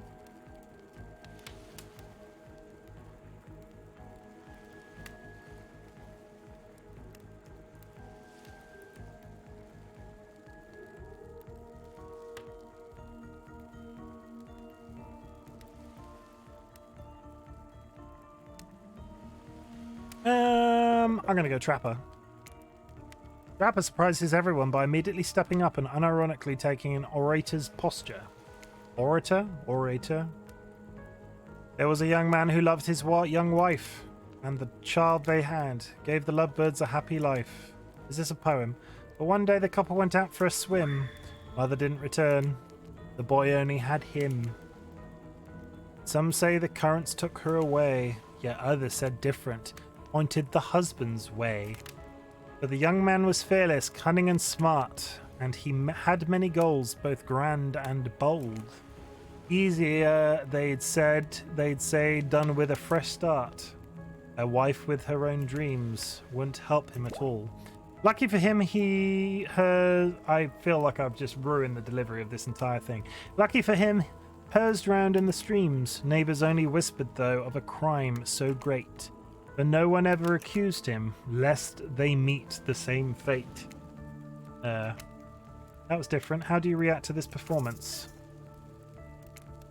Hurrah! You stand and clap loudly. Trickster takes out an air horn and blasts it. Quiet! Oh, shit, okay. Trapper is disgusted by your displays of joy. The mean Trapper was sort of off the menu anyway. Poetry is meant to be perceived internally, not enjoyed. Anyone else exhausted trying to keep up with what makes these killers happy? I am very tired of what makes these killers happy. Our story time. A lot of people like to take potshots at sequels, but I think every good story deserves a follow-up. When you think it's the end, the sequel is almost never as rewarding as the original. That's why I'm much more a fan of episodic style storytelling, of the episodic style of storytelling. Knowing it's a series takes a lot of pressure off any individual installments and builds a greater sense of community between audience and creator. Tell me, Chimken, if you could delete any sequel from existence, what would it be? Don't answer that, we don't actually care. Don't answer that, we don't actually care. We're just here to make sure that we seamlessly move on to the next segment of the evening. God forbid my small talk get in the way of a romantic twilight moment. Dwight, I'm going to need you to shut your yap trap. You know what we need to get back to? That thing we do when we're not on screen. Stabbing each other. Okay, no, pegging. That's what they do when they're off screen, right? Okay. You have fun tonight and try not to wink wink end up dead. Why did you say the words wink wink? Is anybody else in chat going to start saying wink wink? Because I feel like I should. Out loud, and what kind of double entendre are you getting at with the end up dead thing? Dwight is physically incapable of winking, not since the accident, and you do know that all of these people are despicable criminals with double-digit kill counts, right? Well, except for Spirit, she really doesn't belong here. She's strictly a victim, not a perpetrator. No wonder she's pissed. Did I hear somebody trash-talking Spirit? Deal me in. What do you say we take this talk to the hot tub so I can soak this bod while I roast that ghost with some killer hot takes? Please, enough talk of burns.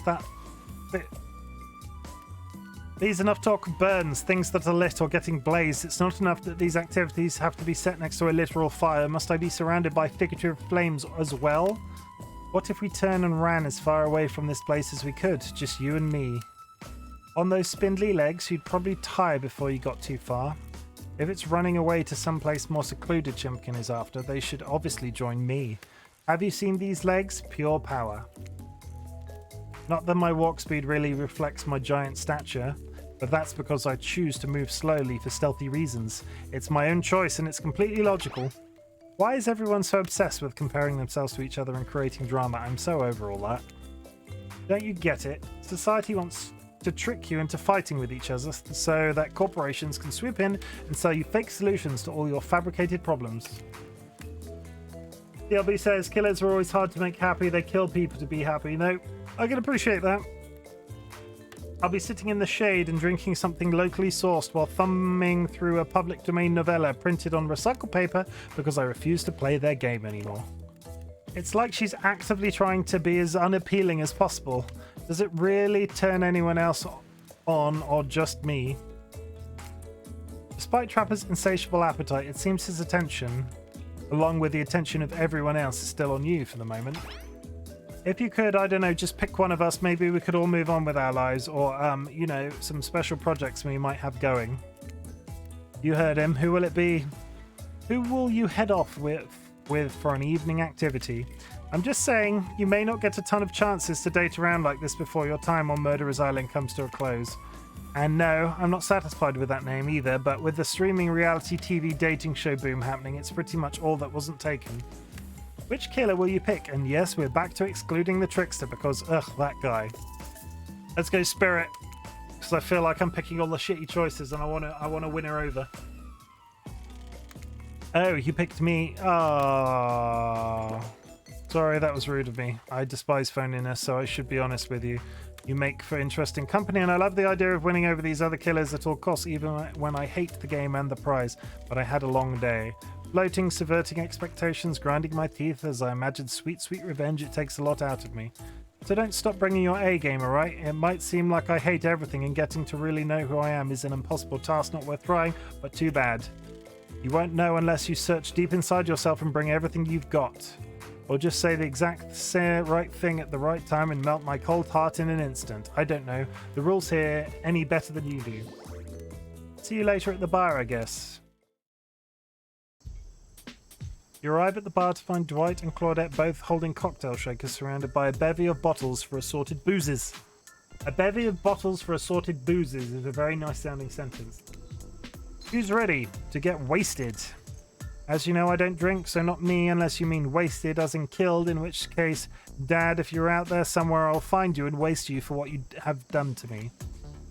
You really don't drink, ever? Is that like a because it will just fall out of the holes in your stomach thing, or I don't drink alcohol because alcohol is poison of the body and the mind, and I don't need to act like a fool to have a good time thing? And why did you choose a mixology lesson as your romantic nighttime activity? Everyone knows that this kind of date is just an excuse to get loaded up on booze and make terrible decisions. It's true, not a single person has ever learned anything at one of these things. Right, now that's not true. You learned how to tie a cherry knot in a stem using only your tongue. Whoa, whoa. Who ordered the soda with a splash of private business because that's off menu? Well, I know what I'm drinking to forget tonight. Mixology is a real thing and it doesn't require alcohol to be interesting. I'll have you know all that I worked at a restaurant before I was violently executed by your father, on whom you will have your bloody vengeance. Right, well, so be it. How about you, Chimken? Do you drink? Stay sober. I've got the impression that tonight will be a night I want to remember perfectly, so I'm going to pass on the alcoholic drinks. Hear, hear. Alcohol is a false escape. Besides, it's not like sober people can't have fun. I'm sober right now, chat, and I'm here having fun with you guys. You watch as Spirit picks up a plump cherry and roughly stabs a little plastic sword through it. Cherry juice splatters everywhere, and its little fruity guts plop onto... Cherry juice splatters everywhere, and its little fruity guts flop out onto Spirit's lap. Oopsie. One of the upsides of wearing black, it's hardly shows stains. No takesy-backsies. So, lovebirds, what shall we drink? What drink shall we make? Those are all alcoholic. I'm sorry, I'm yawning now. It's just gone 10 p.m.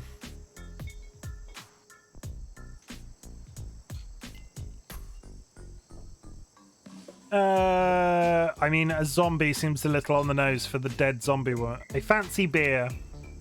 Cocktails are cool, but you have a burst of inspiration. I'll have one of those fancy Trappist ales that come in big bottles with corks in them. I'm always seeing classy folks order them. I know we said no booze, but what is one of those beers? Like 10% alcohol? That's less than mouthwash. Surely it can't count. Claudette hands you a large corked bottle of beer. She looks pretty puzzled even for Claudette.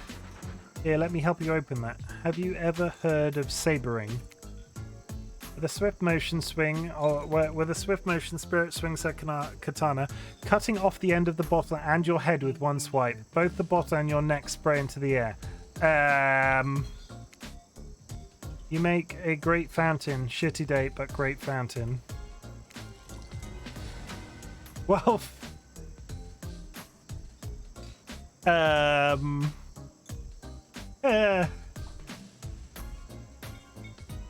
don't think I'm doing as well as I thought I was. Try again.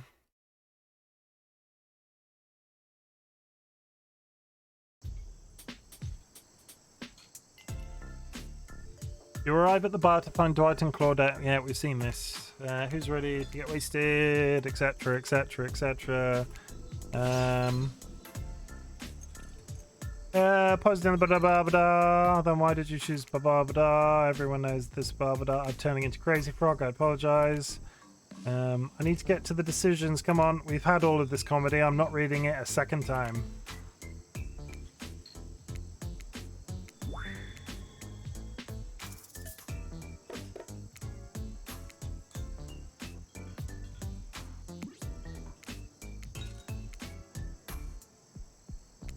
I bet she likes the dark and stormy. Because it's going to be the whole, oh, that's my personality. I'm going to go dark and stormy because zombie seems like bait. Yeah.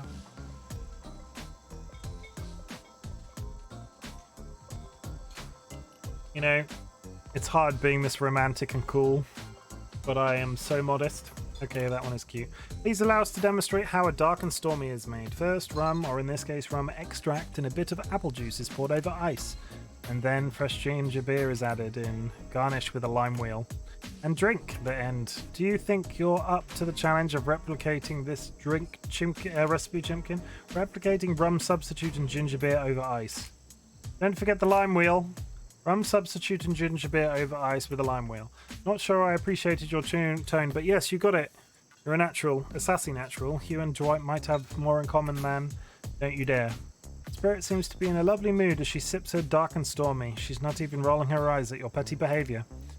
On cue, a little dark storm begins to make its way in from the ocean. You taste your own dark and stormy as you watch the clouds approach. It's quite refreshing. Isn't this fun? Honestly, it's the most drama-free fun I've had since I got here. And since you picked a simple but delicious drink, we've got plenty of time left to relax. Want to make out a little? Yeah. Here it goes. I'm going to snog the zombie woman. You breathe in a sip of your drink and immediately begin coughing before you can get a yes out. Lightning strikes a palm tree on the beach and it immediately starts a fire. The activity ends abruptly as Claudette and Dwight usher the two of you away from the bar. Well, shit. Cock block liar lightning storm. The gang's all together again on the volleyball court. I really, like, just that entire sentence. I don't speak like that in real life, chat. I need to go on record and say I don't speak like that. The gang's all together again on the volleyball court. Seems like only yesterday you were sitting on the sidelines watching everyone get sweaty. That's because it was. Oi, feels like I've been here a lot longer than that, actually. It's so late that the sun is already beginning to rise. Better get this over with quickly so that, you can get some beauty rest. I do not recommend the eternal damnation of perpetual narratordom. Good thing you've really used your time well since then. Really getting to know the gang, the brain, the mogul, the basket case, the psychotic bunny girl. You know the 4 types of people. Anyway, everyone is gathered on the volleyball court for a new type of game. Pitch your dream date and see who Chimken chooses. How round are we talking? The outfit's changed. No, not to eat, Huntress. Each killer gets 2 minutes to tell you about the dream date they have planned for you tomorrow.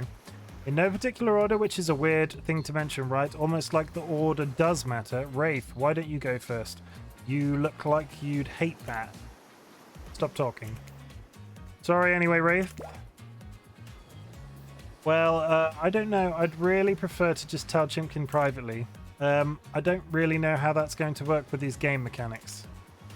What if you just whispered it to Chimken? Wraith considers this for a long moment. Too long. That's fine. Without moving, Wraith lowers his voice to a barely audible whisper. Tomorrow we have to find my bell. I'm sorry? And then I can finally tell you about what I've been working on. It's going to be really special. The kind of thing where we will really bond. Maybe finally get off this island. Maybe then we can go on a real date.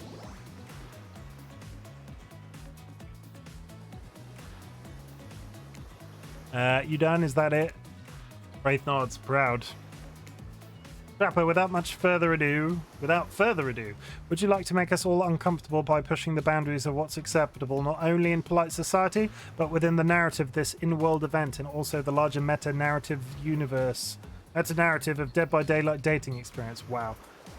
I need to read that entire sentence again. Trapper, without much further ado, would you like to make us all uncomfortable by pushing the boundaries of what's acceptable, not only in polite society, but I can't read this paragraph. Trapper, without much further ado. It doesn't say much. Trapper, without further ado. Would you like to make us all uncomfortable by pushing the boundaries of what's acceptable, not only in polite society, but within the narrative of this in-world event and also the larger meta-narrative of a Dead by Daylight dating experience? There, I nailed it. 10 out of 10. Sometimes you just gotta say it. Why, yes, thank you, I'd love to. So, Chimken, you're thinking of picking me? Well, this is your final warning. Pick me and be punished and rewarded. Tomorrow will suck, probably. I'm not an easy guy to get along with, I know that. But I can tell you this much, I'm hiding a secret on this island that will make fans shit themselves with excitement. If you like Trapper, you're gonna love it, and if you're not, you're a maggot. Also, everyone, even continent sexy ladies in... If you like Trapper, you're going to love it. And if you're not a maggot, also everyone, even confident sexy ladies in rabbit masks, better stay the hell away from my yacht. I mean, he's got a yacht. Why is he not leaving the island? Great Huntress, why don't you take it from here? Tomorrow morning, I'm planning a nice atmospheric breakfast on the yacht. Don't worry, Trapper. Won't even know it's gone. What was that? Nothing. Go away. Then, boy, oh boy, I've got such an adventure planned. It involves hunting for treasure. What kind of treasure are we looking for? Guess you'll have to pick me to find out. Literally, let me tell you, it's primo stuff. Now, if you don't mind, I've got to start preparing because it's clear already that you're going to pick me. Confident, mysterious, I like it. Hit us up, Spirit. Figuratively, damn it. Dwight, you gotta watch your words with these people. Tomorrow, you'll spit in the face of God, die, and be reborn anew. That's it. If you're not intrigued by that, I don't want you. Go draw a crayon art with Trapper or dig up whatever mysteries with Wraith. I don't know what those guys do all day. Do you want to at least specify which god you'll be spitting in the face of? All of them. Okay then, so hydrate tonight if you intend to hang with Spirit. And time's up, everyone. Gosh, you'll need to dream about these options so you're ready to choose in the morning. Now go dream about all these swoon-worthy options so that you're ready to make a choice come dawn. Have a swell night. Did you two forget to mention something? Haha, oh gosh, how could we forget before you run off to slumber peacefully? There's one more thing to do. No reality survival dating competition parody would be complete without singling out one of our contestants who is already teetering on the edge of a psychological break and giving them a little push. Hold up. This has been a survival dating competition parody this entire time and I'm just now finding out about it? Come on, the signs were there, you just didn't read them. Welcome to Murderer's Island. It's now time to eliminate one of the killers. Oof. It's like a butchering, but it hurts even worse. You can't kill a killer, but can you break their heart? Do you dare to even try? You mean... That's right, tomorrow one of these sexy slicers will not be eligible to take you on a date. Who's it gonna be? But why? Because it's dramatic, because it's surprising, because it's a classic reversal of fate. And it will hurt someone's feelings, someone dangerous. What's it gonna be, champ? What's your thought process here? Trapper seems like he might throttle you in your sleep if you eliminate him. That being said, at least you see him coming. Spirit could be anywhere. She floats, and I hear she can disappear. Hard to track. Eek, if you get rid of Wraith, he might cry, and although I totally support normalizing men crying and being vulnerable, it just seems like he might be an ugly crier. Jesus. Huntress, she might pretend to be okay with it, but then you'll start seeing her behind every tree. What I'm trying to say is I don't envy you, boss. So which sociopath are you eliminating? Who is getting voted off the island, chat? I know who I'm thinking about. Has anybody got any opinions?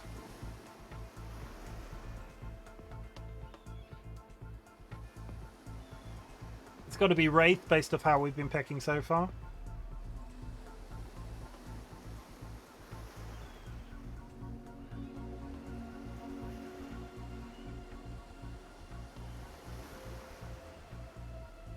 I'm going to go Wraith. Let's get rid of Wraith. I don't trust Wraith. Get rid of Wraith. Look, I'm here, and I'm horny, and I'm not really getting positive reinforcement for you, Wraithy Poo. Please don't take this personally, it's just my opinion of you and who you are and what you're about deep down as a person, and how I don't like it. Like, give me something, you know? A kiss, a wink, hold my hand, finish telling me about all this mysterious stuff you're obsessed with. And better yet, don't. Wraith rises, taller than you've ever seen him, and calmly walks to the exit. Before he leaves, he turns to you. When you came here, I thought perhaps you would be different. I don't know how my last bit of hope in humanity hadn't been snuffed out, but it wasn't. It is now. You are just like the rest of them. There is no hope of goodness here. The only thing I can do is try to escape, or burn everything and everyone to the ground. He leaves. Pretty badass exit, was not expecting that. Now that you've broken the heart of someone heartless, you should go get some shut-eye. And don't worry too much about the broken heart you've left behind. Because of course, they'll be receiving a consolation prize. They might not get to go home with Chimken when this is all over, but they'll never sleep alone again. That's right, we're sending our eliminated player home with... Oh, fuck off. Their own mostly new trickster body pillow. The next best thing to the real trickster. He might not hug you back, but it definitely won't try and stab you. And how do we know? Because I've tried it. That's right, it's Dwight tested. Holy shit.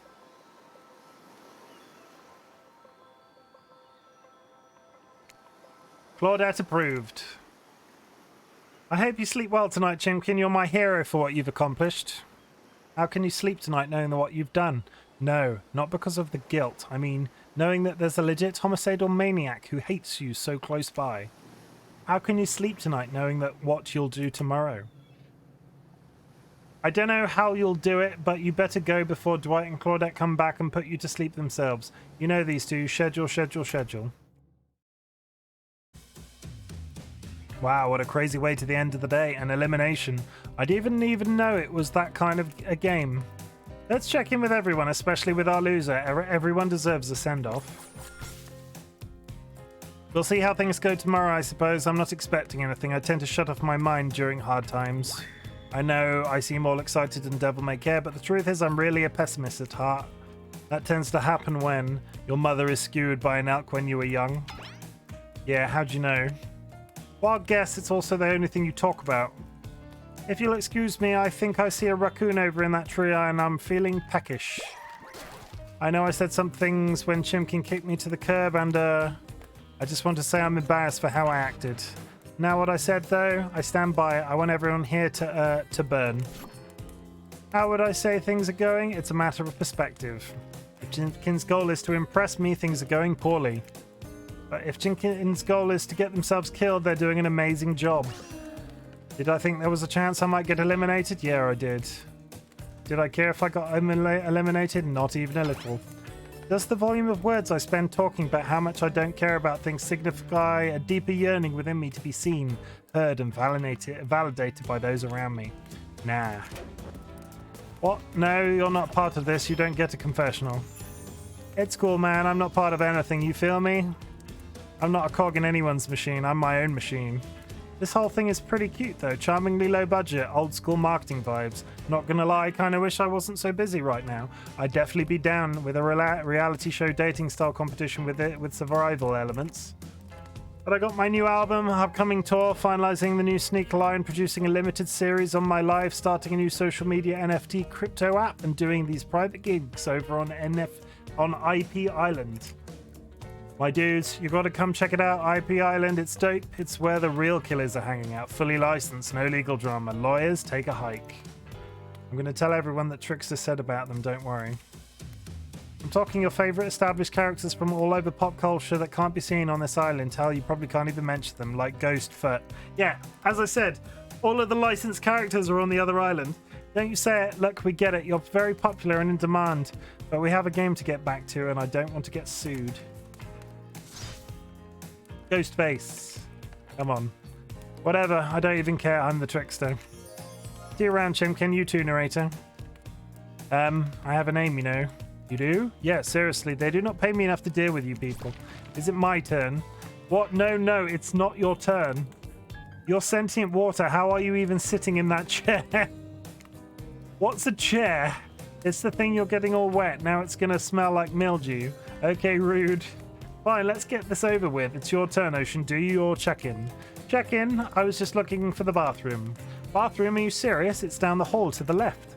It's okay, never mind. Never mind, what does that mean? No, not you two. This wasn't meant to be a confessional time for literally every character in this game.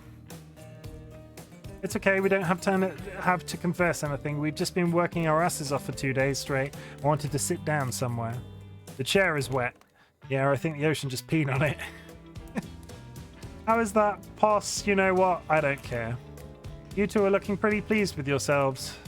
I've got something to confess. Oh great, what's it gonna be? You ate glue in the 2nd grade? You cheated on an algebra test once? Watching Wraith get eliminated was the first time in this unending spiral staircase of pain that is my life that I've felt even a modicum of joy. Every minute that I'm alive is a nightmare. This place, this sun, these sweaty sugary drinks, it sounds fun for a long weekend, but for an eternity. The unrelenting rhythm of crashing waves and wailing seagulls, it's like a crescendoing song of evil that makes me question the very foundation of the universe. Why am I here? Why are any of us here? What kind of sentient being would do this? Please erase me from existence. Make it so I was never born. Pull the plug on this experiment and let my soul be free. And please, please get me out of this polo shirt. Okay, let's get you to bed, buddy. I don't want to go to bed. Going to bed means eventually I'll have to wake up. I sympathize with those words so hard. Yikes, that was a weird way to end. Oh well, what are you going to do? You let the camera roll long enough, someone is bound to say something crazy. Anyway, seems like everyone's had their shot to annoy me tonight, so hit the hay and get some rest. Tomorrow's going to be a doozy.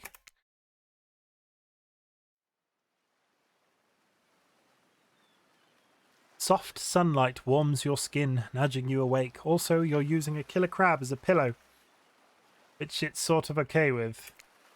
What's that? You don't know about the killer crabs? Oh, right. You didn't go on that huntress date. You really missed out. It was thrilling, or I guess it would have been.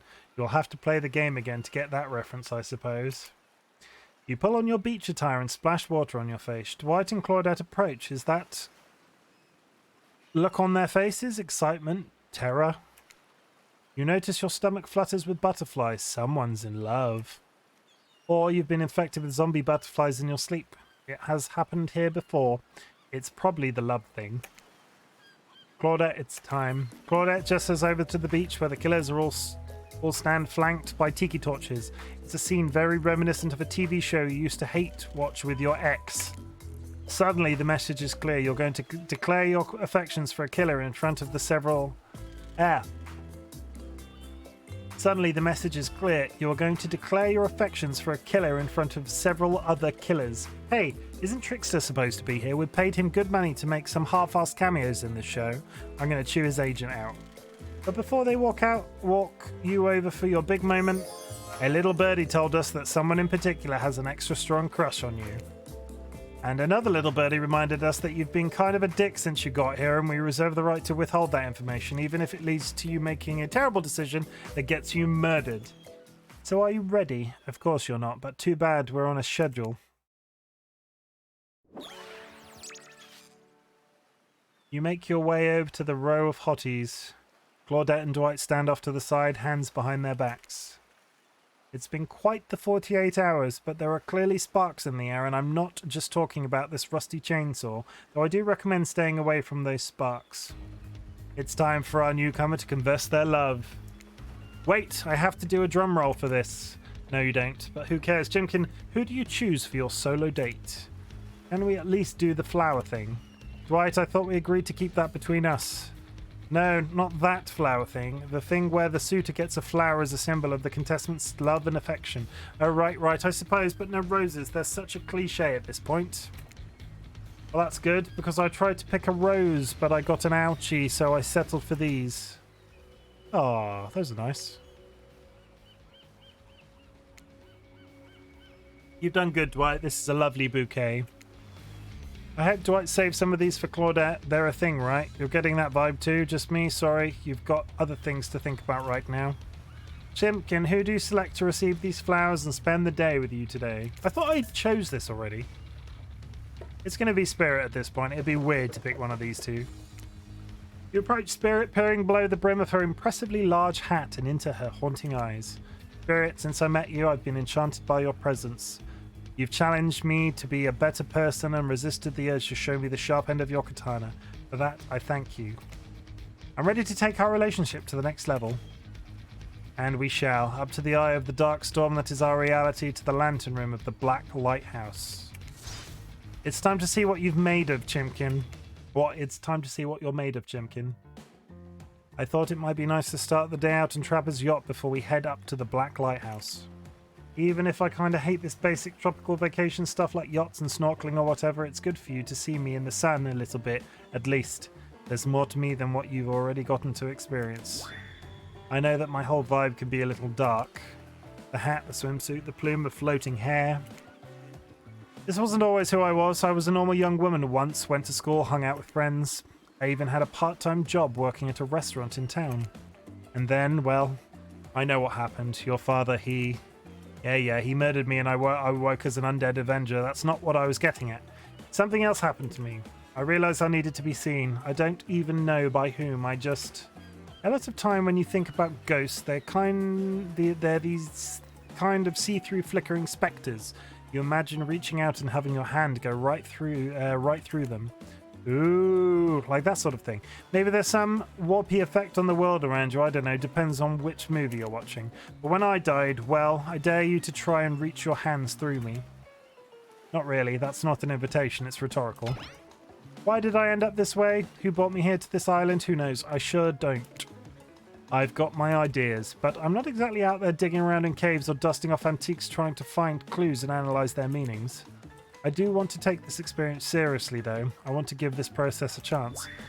It may be a dumb process, and one that I have extremely little respect for as a person, but you just woke up on this beach with no memory of who you are or where you came from, and rather than freak out and simply try and swim away, you're giving this a chance. I actually didn't know that swimming away was an option. It's not, however, the fact that you've never even tried. I think that means you've got courage or an open mind, or I don't know, maybe you stuck around because you like someone you met here. Maybe. While the two of you were getting all deep and philosophically flirty, the yacht pulled up to the shore next to the Black Lighthouse. Last stop, everybody off. There were other stops. Oh no, not of this trip, of your life. Spirit rolls her eyes and leaves for the shore. I'm just messing with you. This was the only stop. Nobody here is really looking out for our fun, so we have to make it for ourselves. But no, there are no other stops. Seriously, go. Race you to the poop deck, Dwight. The poop deck is not as gross as everybody thinks it is. I recommend a Google. This ship doesn't even have a poop deck. Oh, it will. As you disembark, you see Dwight and Claudette running, giggling across the ship. Too bad you can't date those two. They seem like they know how to have a good time. Did she just imply that she's going to shit on the yacht? You arrive at the beach near the majestic black lighthouse. Its imposing form towers above you. A flock of birds circles lazily, no sense of fear or urgency, as if circling a corpse that hasn't moved in ages. I'm excited about today, see? Spirit places her wrist delicately on your hand, and presses your fingers down against her skin. It's cool to the touch, but you feel, is that the faintest of pulses? My blood is absolutely pumping. So what happens now? Now I show you something that no one has ever seen up close before. Well, no one who has lived to tell about it. We're going there. Spirit points to the top of the lighthouse amongst the circling birds. What's actually up there? Have you seen it? Oh, why is he here? Hey all, how's everyone doing today? Certainly seems to be taking the whole elimination thing well, or maybe this is the opposite of that. Better not bring it up at all and just hope he doesn't completely melt down. Hi Wraith. You sure seem chipper today. Something strange is definitely going on with this guy. Well, something else strange. Something different than what's usually going on. Wraith takes a deep breath, sucking in the ocean air like it's the greatest air that's ever been sucked. Chimken, thank you. Thank you for choosing anyone else to go on a date with today. Alone again forever. This is how I was meant to be. I feel alive. Are you done? We're kind of, on that date you just mentioned. I'm glad you're feeling better, Wraith, but like she said, we're in the middle of something. You mind? Oh, right. So what you doing? Heading up into the eye of the lighthouse? I love it up there. You really can see the whole island from up there. In fact, Spirit, I thought you said no one has been up there and lived to tell about it, but this sounds exactly like telling about it. Technically, I don't think Wraith counts as being alive. I mean, I don't maintain the canon, but Spirit waves her arms at Wraith from head to toe.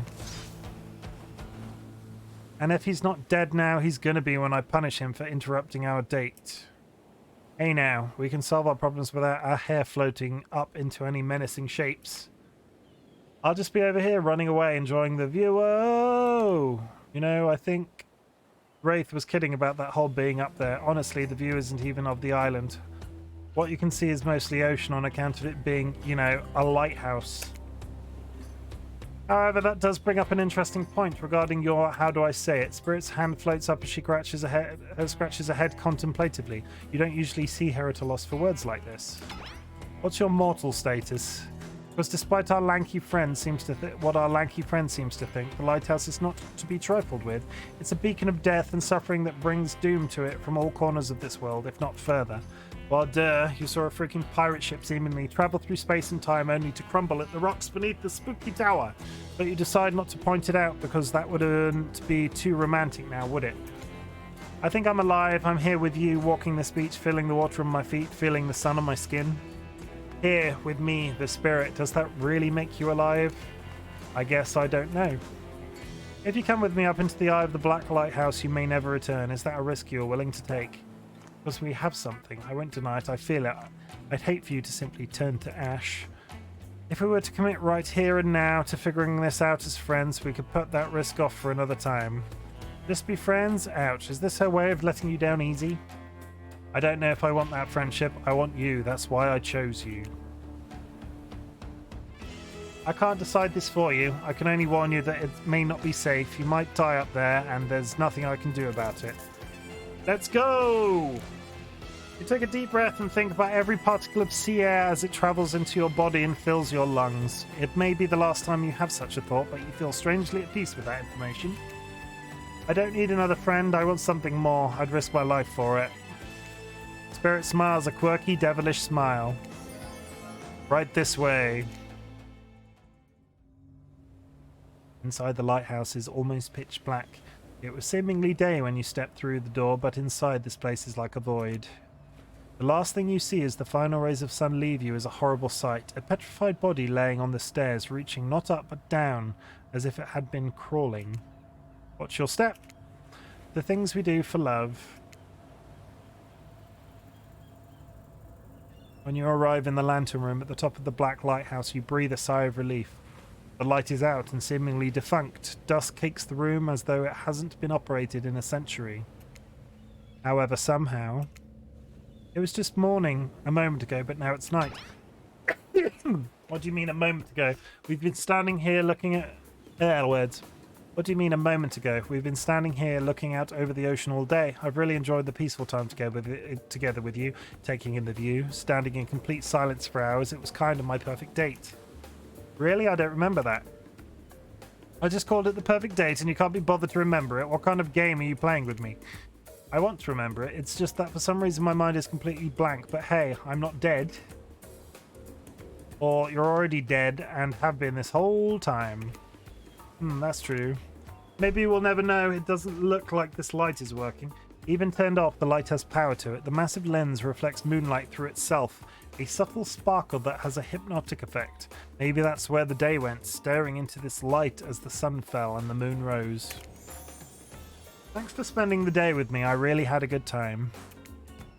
That's it. Don't get me wrong. This is really cool and all. I guess I don't know what I expected. I suppose if you thought you were walking into your death and nothing happened, it might feel a bit anticlimactic. Sorry. Anyhow, it's time to go. Here, let me just flip on the light for the staircase so it's easy to get down. The stairs still look pretty dark. Maybe it. Spirit is interrupted by a strange hum, and then it becomes frighteningly clear to you that switch wasn't for the stairs. It was for the main lantern, a lantern that is now beginning to power up. The faintest smell of burning begins to reach up to your nose. Oopsie. Looks like maybe that switch wasn't for the stairs at all. Now we see who is really alive and who is really dead, I suppose. It was bound to happen sooner or later. You slam your eyes closed, hoping that somehow not looking into the light itself will protect you. Not sure I see the logic in that, but if it is magic, it kind of defies logic. I want to see it, but well, I'm a little scared. Don't look directly into the light. Open your eyes and only look at me and I'll keep you safe. Oh, shit. Oh, fuck. Okay. Oh, wow.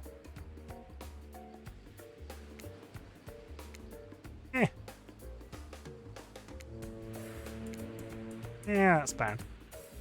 I only got some of the beam. Are you okay? You seem okay. I haven't ruined this by pushing you to do something you weren't meant to do. You're so brave, maybe not so coordinated, but certainly brave.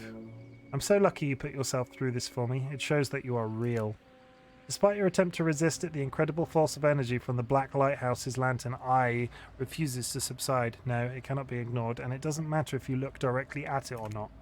In the end, that was just a trivial game. This is real life and real magic. You stare at it now, and its power penetrates your mind. Hey, been a while. How are things?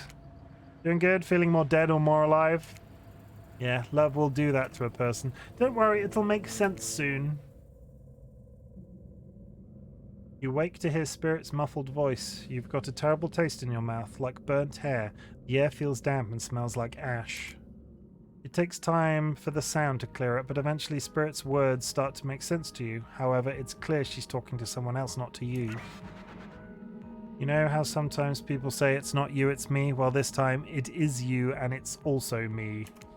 I can't believe I thought you would change for me. I can't believe I thought you were doing... What you were doing was a sacrifice. You never gave anything up for me. Well, today I saw what love looks like, and it looks a whole lot different than this. I don't think you're hearing me, which is weird, because I'm practically shouting. Nobody breaks up with Trapper. Nobody. Oh, fine. Oh, yeah, fine. Nobody breaks up with Trapper. It's the big reveal, everybody! Spirit and the Trapper. Oh yeah, fine, nobody breaks up with Trapper, but I'm not doing that. I'm dumping. Don't you say it. I'm dumpling. Okay, I guess the Trapper is actually called Evan Macmillan. I'm dumping Evan Macmillan, and there's nothing you or he can do about it. It's over between us, Evan. Rin, Trapper turns from Spirit and looks directly at you. You realise that you're laying on the ground of some weird tunnel. I think your shouting woke up Chimken. Fake snore.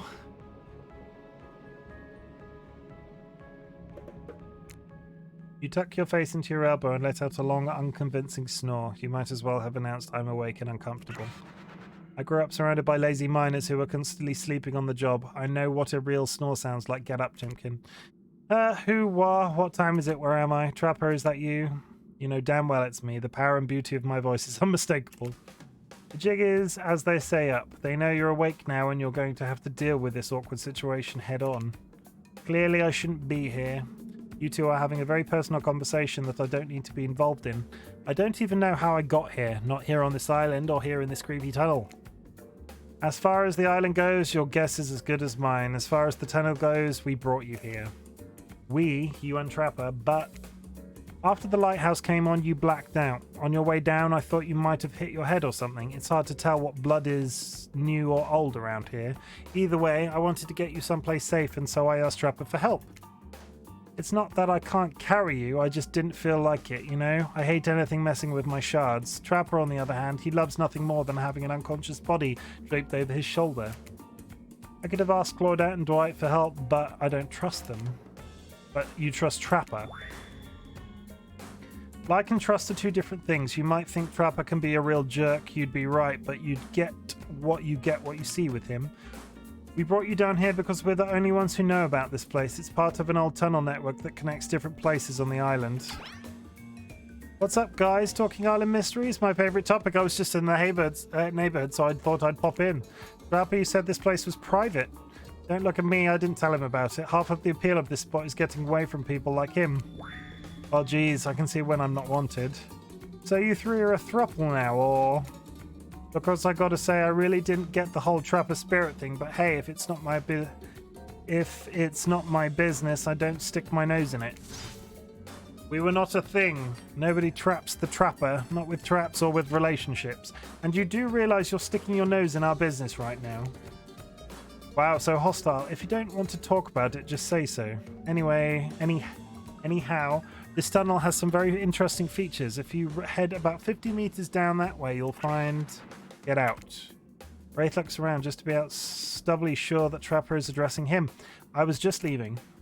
This island, it's a lonely place, which is great for me. I'd love to be alone. Trapper, on the other hand, he's quite needy. And after a lot of pursuit, I finally let him catch up to me, and it became, well, I don't want to call it a relationship because somebody really didn't want to have that talk, but we were more than friends. I dispute the events as told. For the record, I didn't pursue, I stalk, and I lie in wait.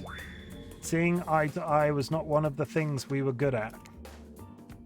So I hate to ask, but I did just look into a refrigerator-sized death lamp, so I guess I'm more of a glutton for punishment than I thought. What were you good at? Well, for starters, excuse me, I'll take that question, thank you very much. If you know anything about me by now, it's that I'm on a quest for revenge. Exactly what you might not know. Trapper is like a great classical maestro of revenge. Trapper blushes behind the mask. That's one way to compliment a killer. Revenge against friends who had turned their back and betrayed him. Revenge against his father for making him into a monster. Revenge against a barista who wrote Ewan on his cappuccino, knowing his name was actually Evan. For someone who thinks about revenge as much as I do, Trapper is an inspiration. But they say to never date your heroes. Good advice, but I don't think that's the saying. And then you came along, Chimken. You showed me that it's okay to be lost, to feel pathetic, to push on when you have nothing to offer anyone. I'm not sure where you got all that from, but okay. You held the mirror up to my own doubts and fears and showed me that they aren't everything about me, that I can embrace those things but not be defined by them. You showed me that life after death can be more than just an obsession with revenge and mind-blowing sex on the ground in a dark cave or a dusty old tunnel. Trapper nudges you in the ribs with his elbow. Gross. Clearly appealing to the Trapper's better features has been a winning strategy for dumping his ass because he seems to be taking it quite well. This whole half-assed dating show parody thing, at first I obviously thought it was a lame idea. What kind of moron thought there was an audience for this? But then we spent some time together and I realized there's something actually real here. And I don't want to give up on it. I don't want to give up on us. Listen, Chimken, while you were knocked unconscious by some minor head trauma like a total weakling, Spirit confided in me that she has real feelings for you. I took it extremely well, naturally, because I trust her and value her opinions. That doesn't mean I trust you. If you want to get to her, you have to get through me first. Oh, Jesus. Welcome to Trapper's Test. Answer my questions correctly or die by my blade. Question 1. What is Spirit's real name? The one given to her by her murderous father, which she only lets her real friends call her. It's Rin.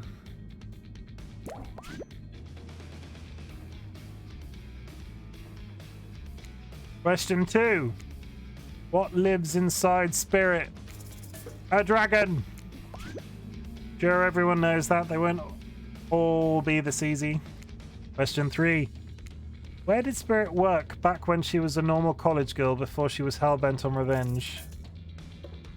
A restaurant? Yeah. I know to think I would date a waitress. Don't tell my father I ever mingled with a help like that. He'd be so disappointed in me. Question 4. What's Spirit's favorite color? I want to say black because they had the whole but it's not a shit, it's like the void.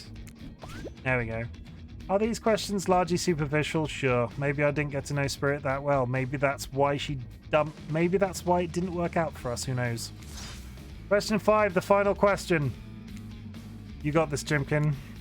According to Spirit, what's worse than being dead? Not being seen for who you are. Boom. 5 for 5.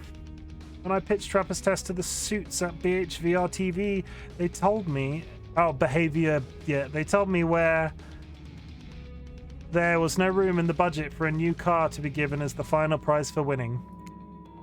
So I killed them all right there on the spot. While killing them didn't solve any of the budget problems, it did sure feel good.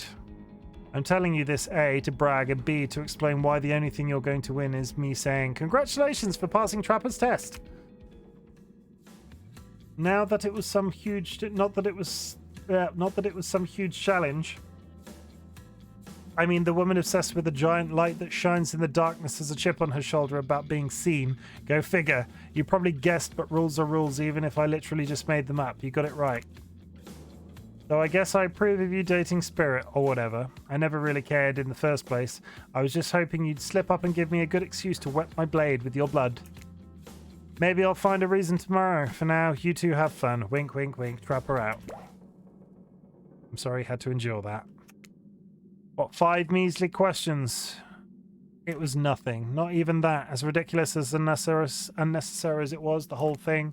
The waking up in a random tunnel, the overhearing of our argument, the news that Trapper and I had something going on, and the stupid quiz, all of it, especially the whole Trapper out catchphrase.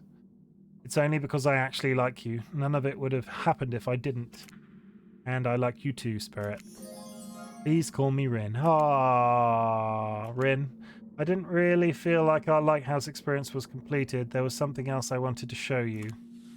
Alone, up in the lantern room of the tower. Get your mind out of the gutter, Chimken. It's not that kind of game. What's that? Hold on a moment. I'm being told. No, wait. It is that kind of game. Just record the gutter comment. Come back up there with me. There's no place I'd rather be. You're excited to return to the lantern room of this lighthouse despite all of the drama and worry that was previously a part of this place for you. More importantly, you're excited to be there with Spirit, which makes it all the more crushing when you're interrupted by the arrival of Claudette and Dwight. Claudette, Dwight, funny seeing you here. Wait, did I say funny? I meant tragic. Tragic? I don't think so. What could be tragic about a family reunion? Those are always joyous occasions in my experience.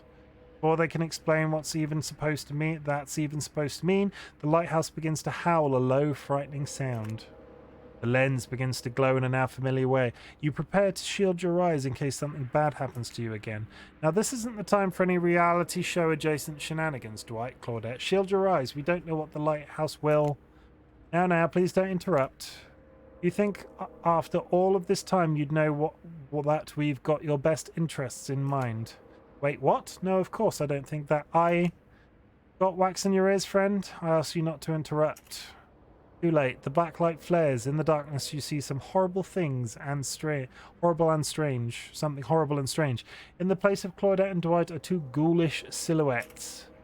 But before you can focus on them, the light passes and the two survivors are returned to their normal states. It's breezy up here. I should have packed a sweater. What in the hairy hell? I like that as a saying as well. Hey, watch the language. You shouldn't speak that way. Around your elders. The spirit grandpa, the Oni. My little Rin, you're such a woman now. They grow up so fast. Wait, is the Oni a relation of Rin in the lore? Is that actually a thing? This is another Dead by Daylight killer, just for reference. Chimken, meet Grandpa Kazan Yamamauko. Well, technically not just Grandpa. Technically, he's my great-great-great-great-great-grandpa. But that's a lot of greats to say in a row. I haven't seen my little Rin since I watched over her from the afterlife when she was just a little girl. And I expect you all to say the greats. It's a matter of honor and respect, except Rin. She can do whatever she wants, my precious little angel, but you... Only stares at you with his demonic red eyes. You're pretty sure even the decorative third eye on his mask is looking at you. You mongrel, you must treat me with respect, also help me? I'll be cleaning bits of your head off my kanabo. A kanabo is like a metal baseball bat covered in spikes, FYI. I'm not sure what a peasant like you is doing so close to a descendant of the noble Yamamoto bloodline in the first place.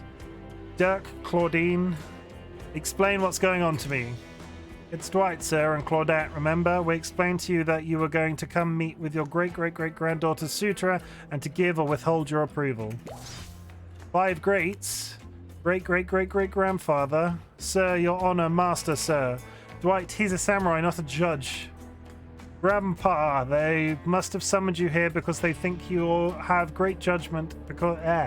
Grandpa, they must have summoned you here because they think you have great judgment, and because if they summoned my father, I would be too distracted by torturing him for all of eternity to continue with the rest of the whatever this is. Show, game, experience. Ah yes, that makes sense. Only a man of my own power and magnitude can help. Self-important much? Nice to meet you, Kazan. Only my friends and family call me Kazan. Those who tremble in fear of my presence call me Oni. You're seeing a serious resemblance to Trapper in not only the sheer size of the man that Oni is, but also his attitude. Apparently Spirit has a type. You sure you can or want to measure up to that? It dawns on you that, wait a second, maybe you do resemble Oni. Every time you've tried to look at your own reflection, however, you've become a dizzy and confused.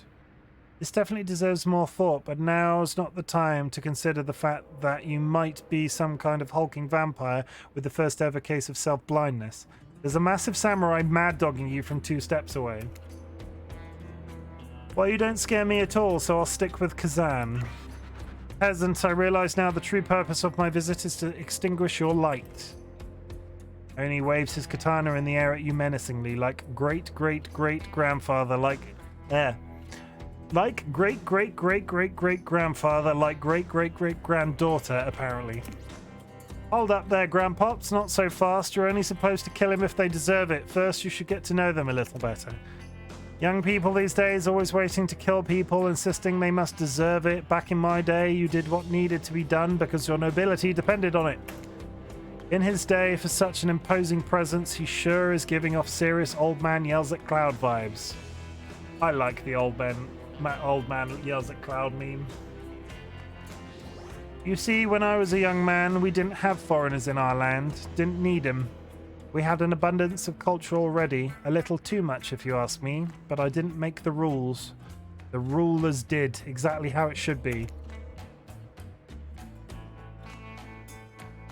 Literature, art, commerce, theatre, fashion, poetry, puppet shows, ghost stories, courtesans, gambling, fighting, fine dining, fast food, public executions.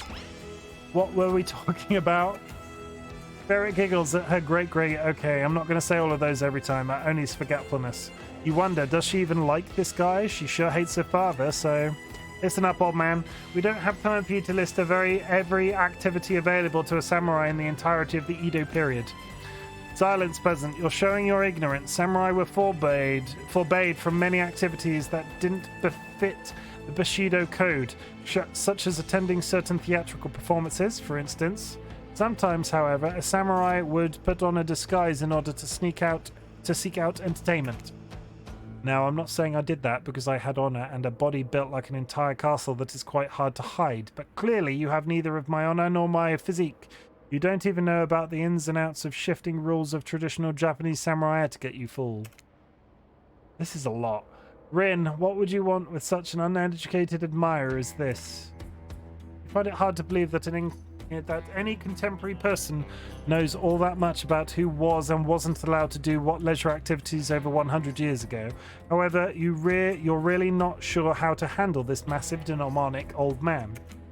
Oh wait, I get it. Sweet Rin, my beautiful descendant, you invited me here to do what you're too kind to do. Bash this jerk's head in. Claude, Doris, fetch my Kanobo. Rin, wrap your robe around this mongrel's hands and hold them still.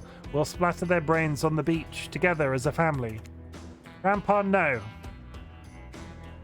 That's not why I invited you here at all. In fact, I didn't invite you. Claudette and Dwight did.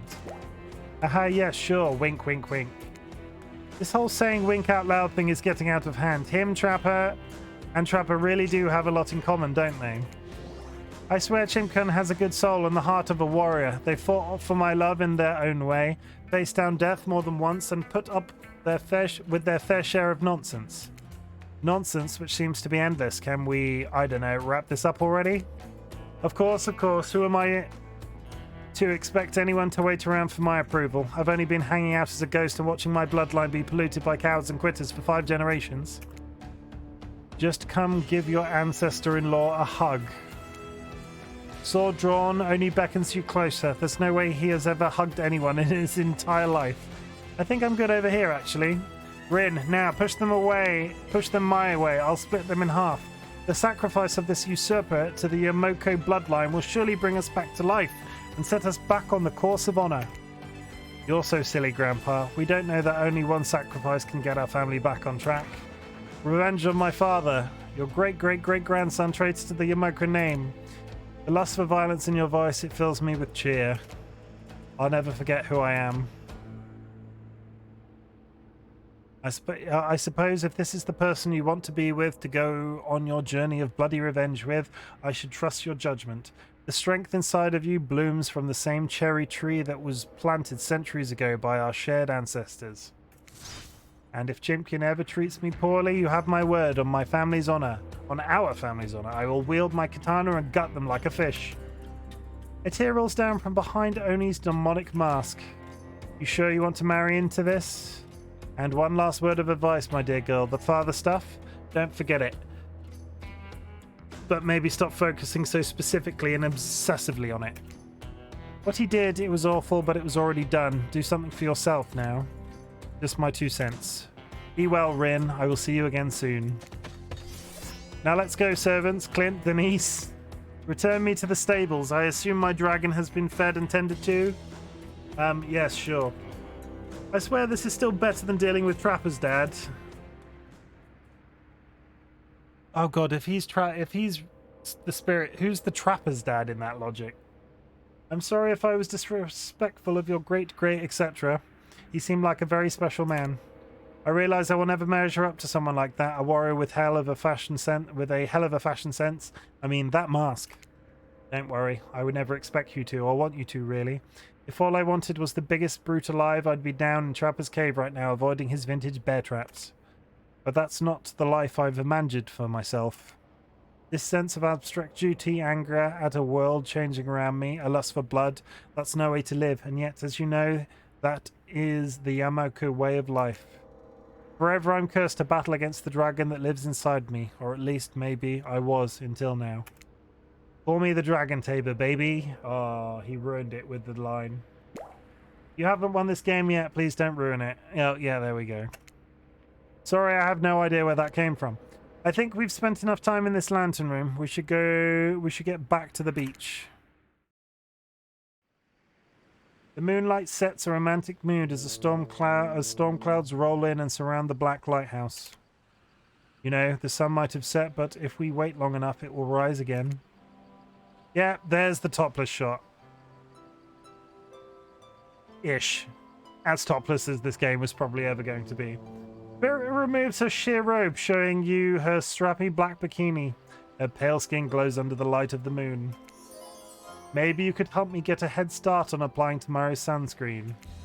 Again? I mean, yeah, of course, last time was, well, I definitely felt more connected to you afterwards. To be totally real with you, I kind of just asked you as a goof, but I really enjoyed it. I swear, though, if you tell anyone about this, I will not be labelled a foot freak. Not that there is anything wrong with feet, it's just that something about that kind of attention really gets people talking. Steady, steady. Really?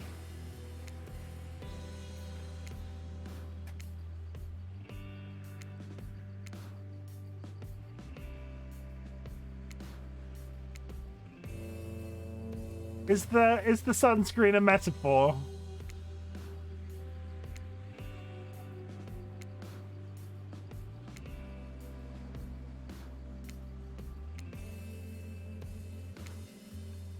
God, that's so goddamn hot. I love feeling your hands sliding up and down my feet, between my toes. My skin has never been more moist. What is happening? Get up here right now. Before you can find a towel to wipe off your lotion hands, it grabs you and pulls you in close. Her lips lock onto yours. They're surprisingly soft and warm. The sensation is incredible. Clouds cover the moon and you find yourself on the beach with Spirit in complete darkness. DLB hates feet so much. You can feel the narrow straps of her bathing suit come undone and come to life, snaking through the air, wrapping around your body, lifting you up off of your feet. Come here, you. So this is what it feels like to fly. As Spirit pulls you close, you feel bits of glass press into your flesh. Pain and pleasure mix and wash over you like the ocean. Salty air stinging your skin as you writhe against your undead lover. The lighthouse howls. In the darkness, you're pretty sure that Spirit lets the dragon inside of her take over. If it kills you, you're sure it will have all been worth it. The clouds part just as you manage to pull yourself, exhausted, away from Spirit. Okay. A chunk of broken glass is lodged in your shoulder. When you pluck it from your skin, it drips blood. Sorry, I think this just got stuck to me when I was having the best night of my life. Spirit drags her fingertip over the sharp end of the glass shard. Keep it, consider it a memento. I've got plenty more where that came from.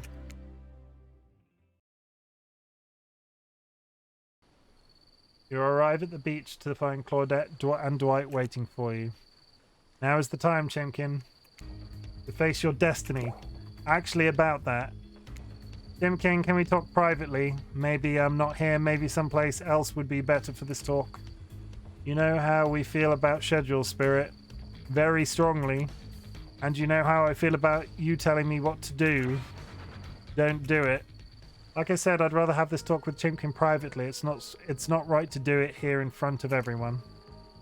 You know, from my experience in upper management of my father's mine, I learned that if you're going to fire someone, it's best to do it in public so they don't freak out.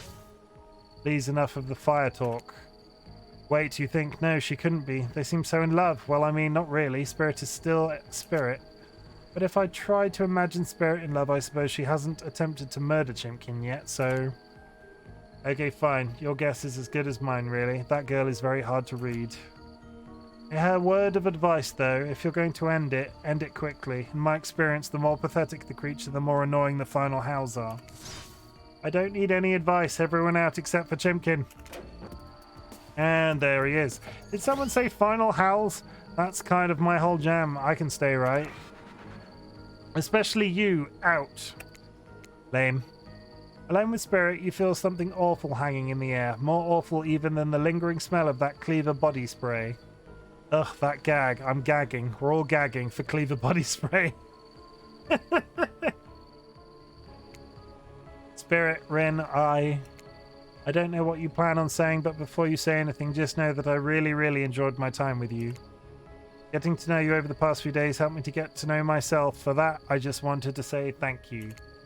That's sweet. You're welcome. And you know what? It's that kind of thing that shows me you've got a good heart inside of you. Too good for me to carve out and toss into the ocean, but also too good for me to love.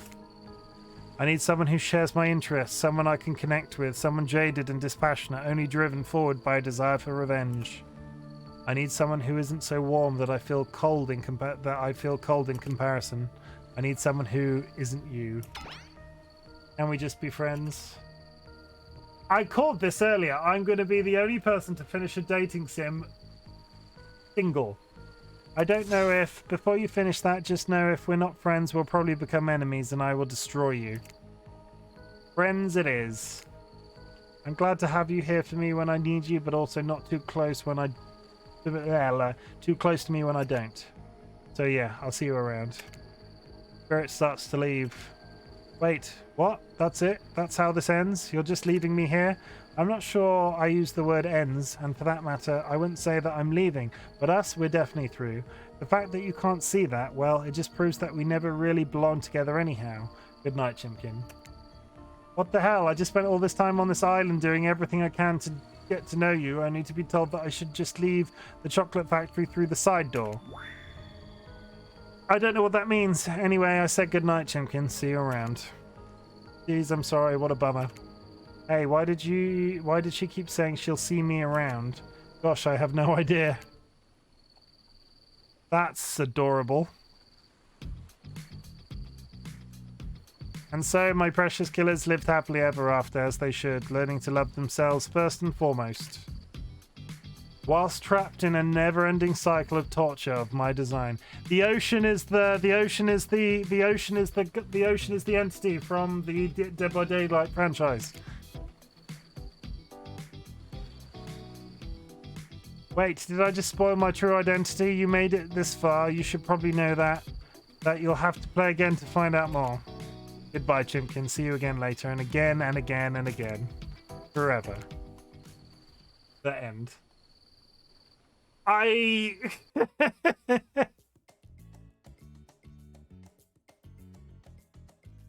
Oh, this fucking game. Guys, we finished a game today, and that deserves celebration, but I called it very, very early on that I was going to be the first person to leave a dating sim single, though I get the entire impression that everybody is going to turn me down right at the very end. My question for chat, do you want to see another playthrough next week? Or is this a one and done style scenario? I do not judge you in either direction. After this, I will be playing Gabriel Knight 2, having finished Gabriel Knight 1 last week. So, what are people's thoughts? Anybody in chat? Has anybody got any thoughts? If you don't have any thoughts, that's also fine. Do we need to see more playthroughs?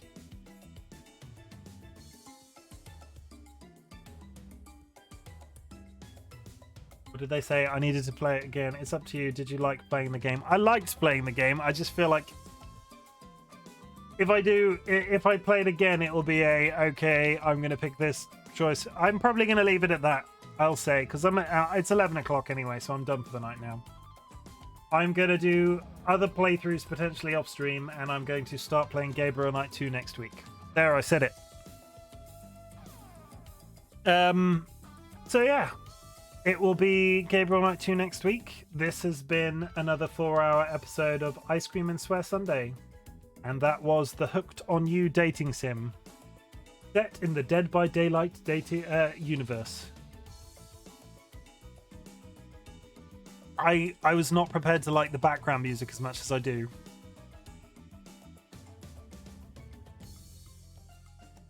Whilst this is ticking, I'm going to find somebody to raid. I'll say what I always say when I finish a game.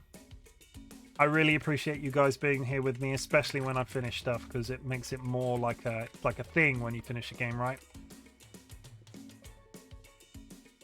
Nobody make any noise when I turn this on yet. Who is playing right now? Okay. We are going to raid Glaive TW from the ISV Minecraft server. They are streaming this second. So, raid channel. Gonna raid Glaive. Guys, as always, it's been great. I love finishing a game on stream. Finishing, air quotes. I'm never going to be that person that plays about 90 million runs of this sort of game on stream. I like a one and done style scenario. But we saw a fair amount, and I really appreciate you for being here with me for it. So yeah, I'm not going to drag it on too long. I'm just going to send you off to Glaive. Yes, words. It's also quite late here. So yeah, I'll be streaming Guild Wars 2 with DollyWhiskers on Tuesday if she's feeling better. Avian Falls will not be joining us because of a personal problem. If anybody in the chat would like to play Guild Wars with us on Tuesday, please leave a message in the Discord as you usually would. You might be on voice, you might not want to be on voice. We'll see. But yeah, Tuesday we'll be looking for somebody to play with us. And then I'll be back Saturday next Saturday for Guild Wars again, and the cycle continues. So I'm going to raid Glaive, send you off to Minecraft, give him your best, give him some love. Sending you now. Or in 3, 2, 1.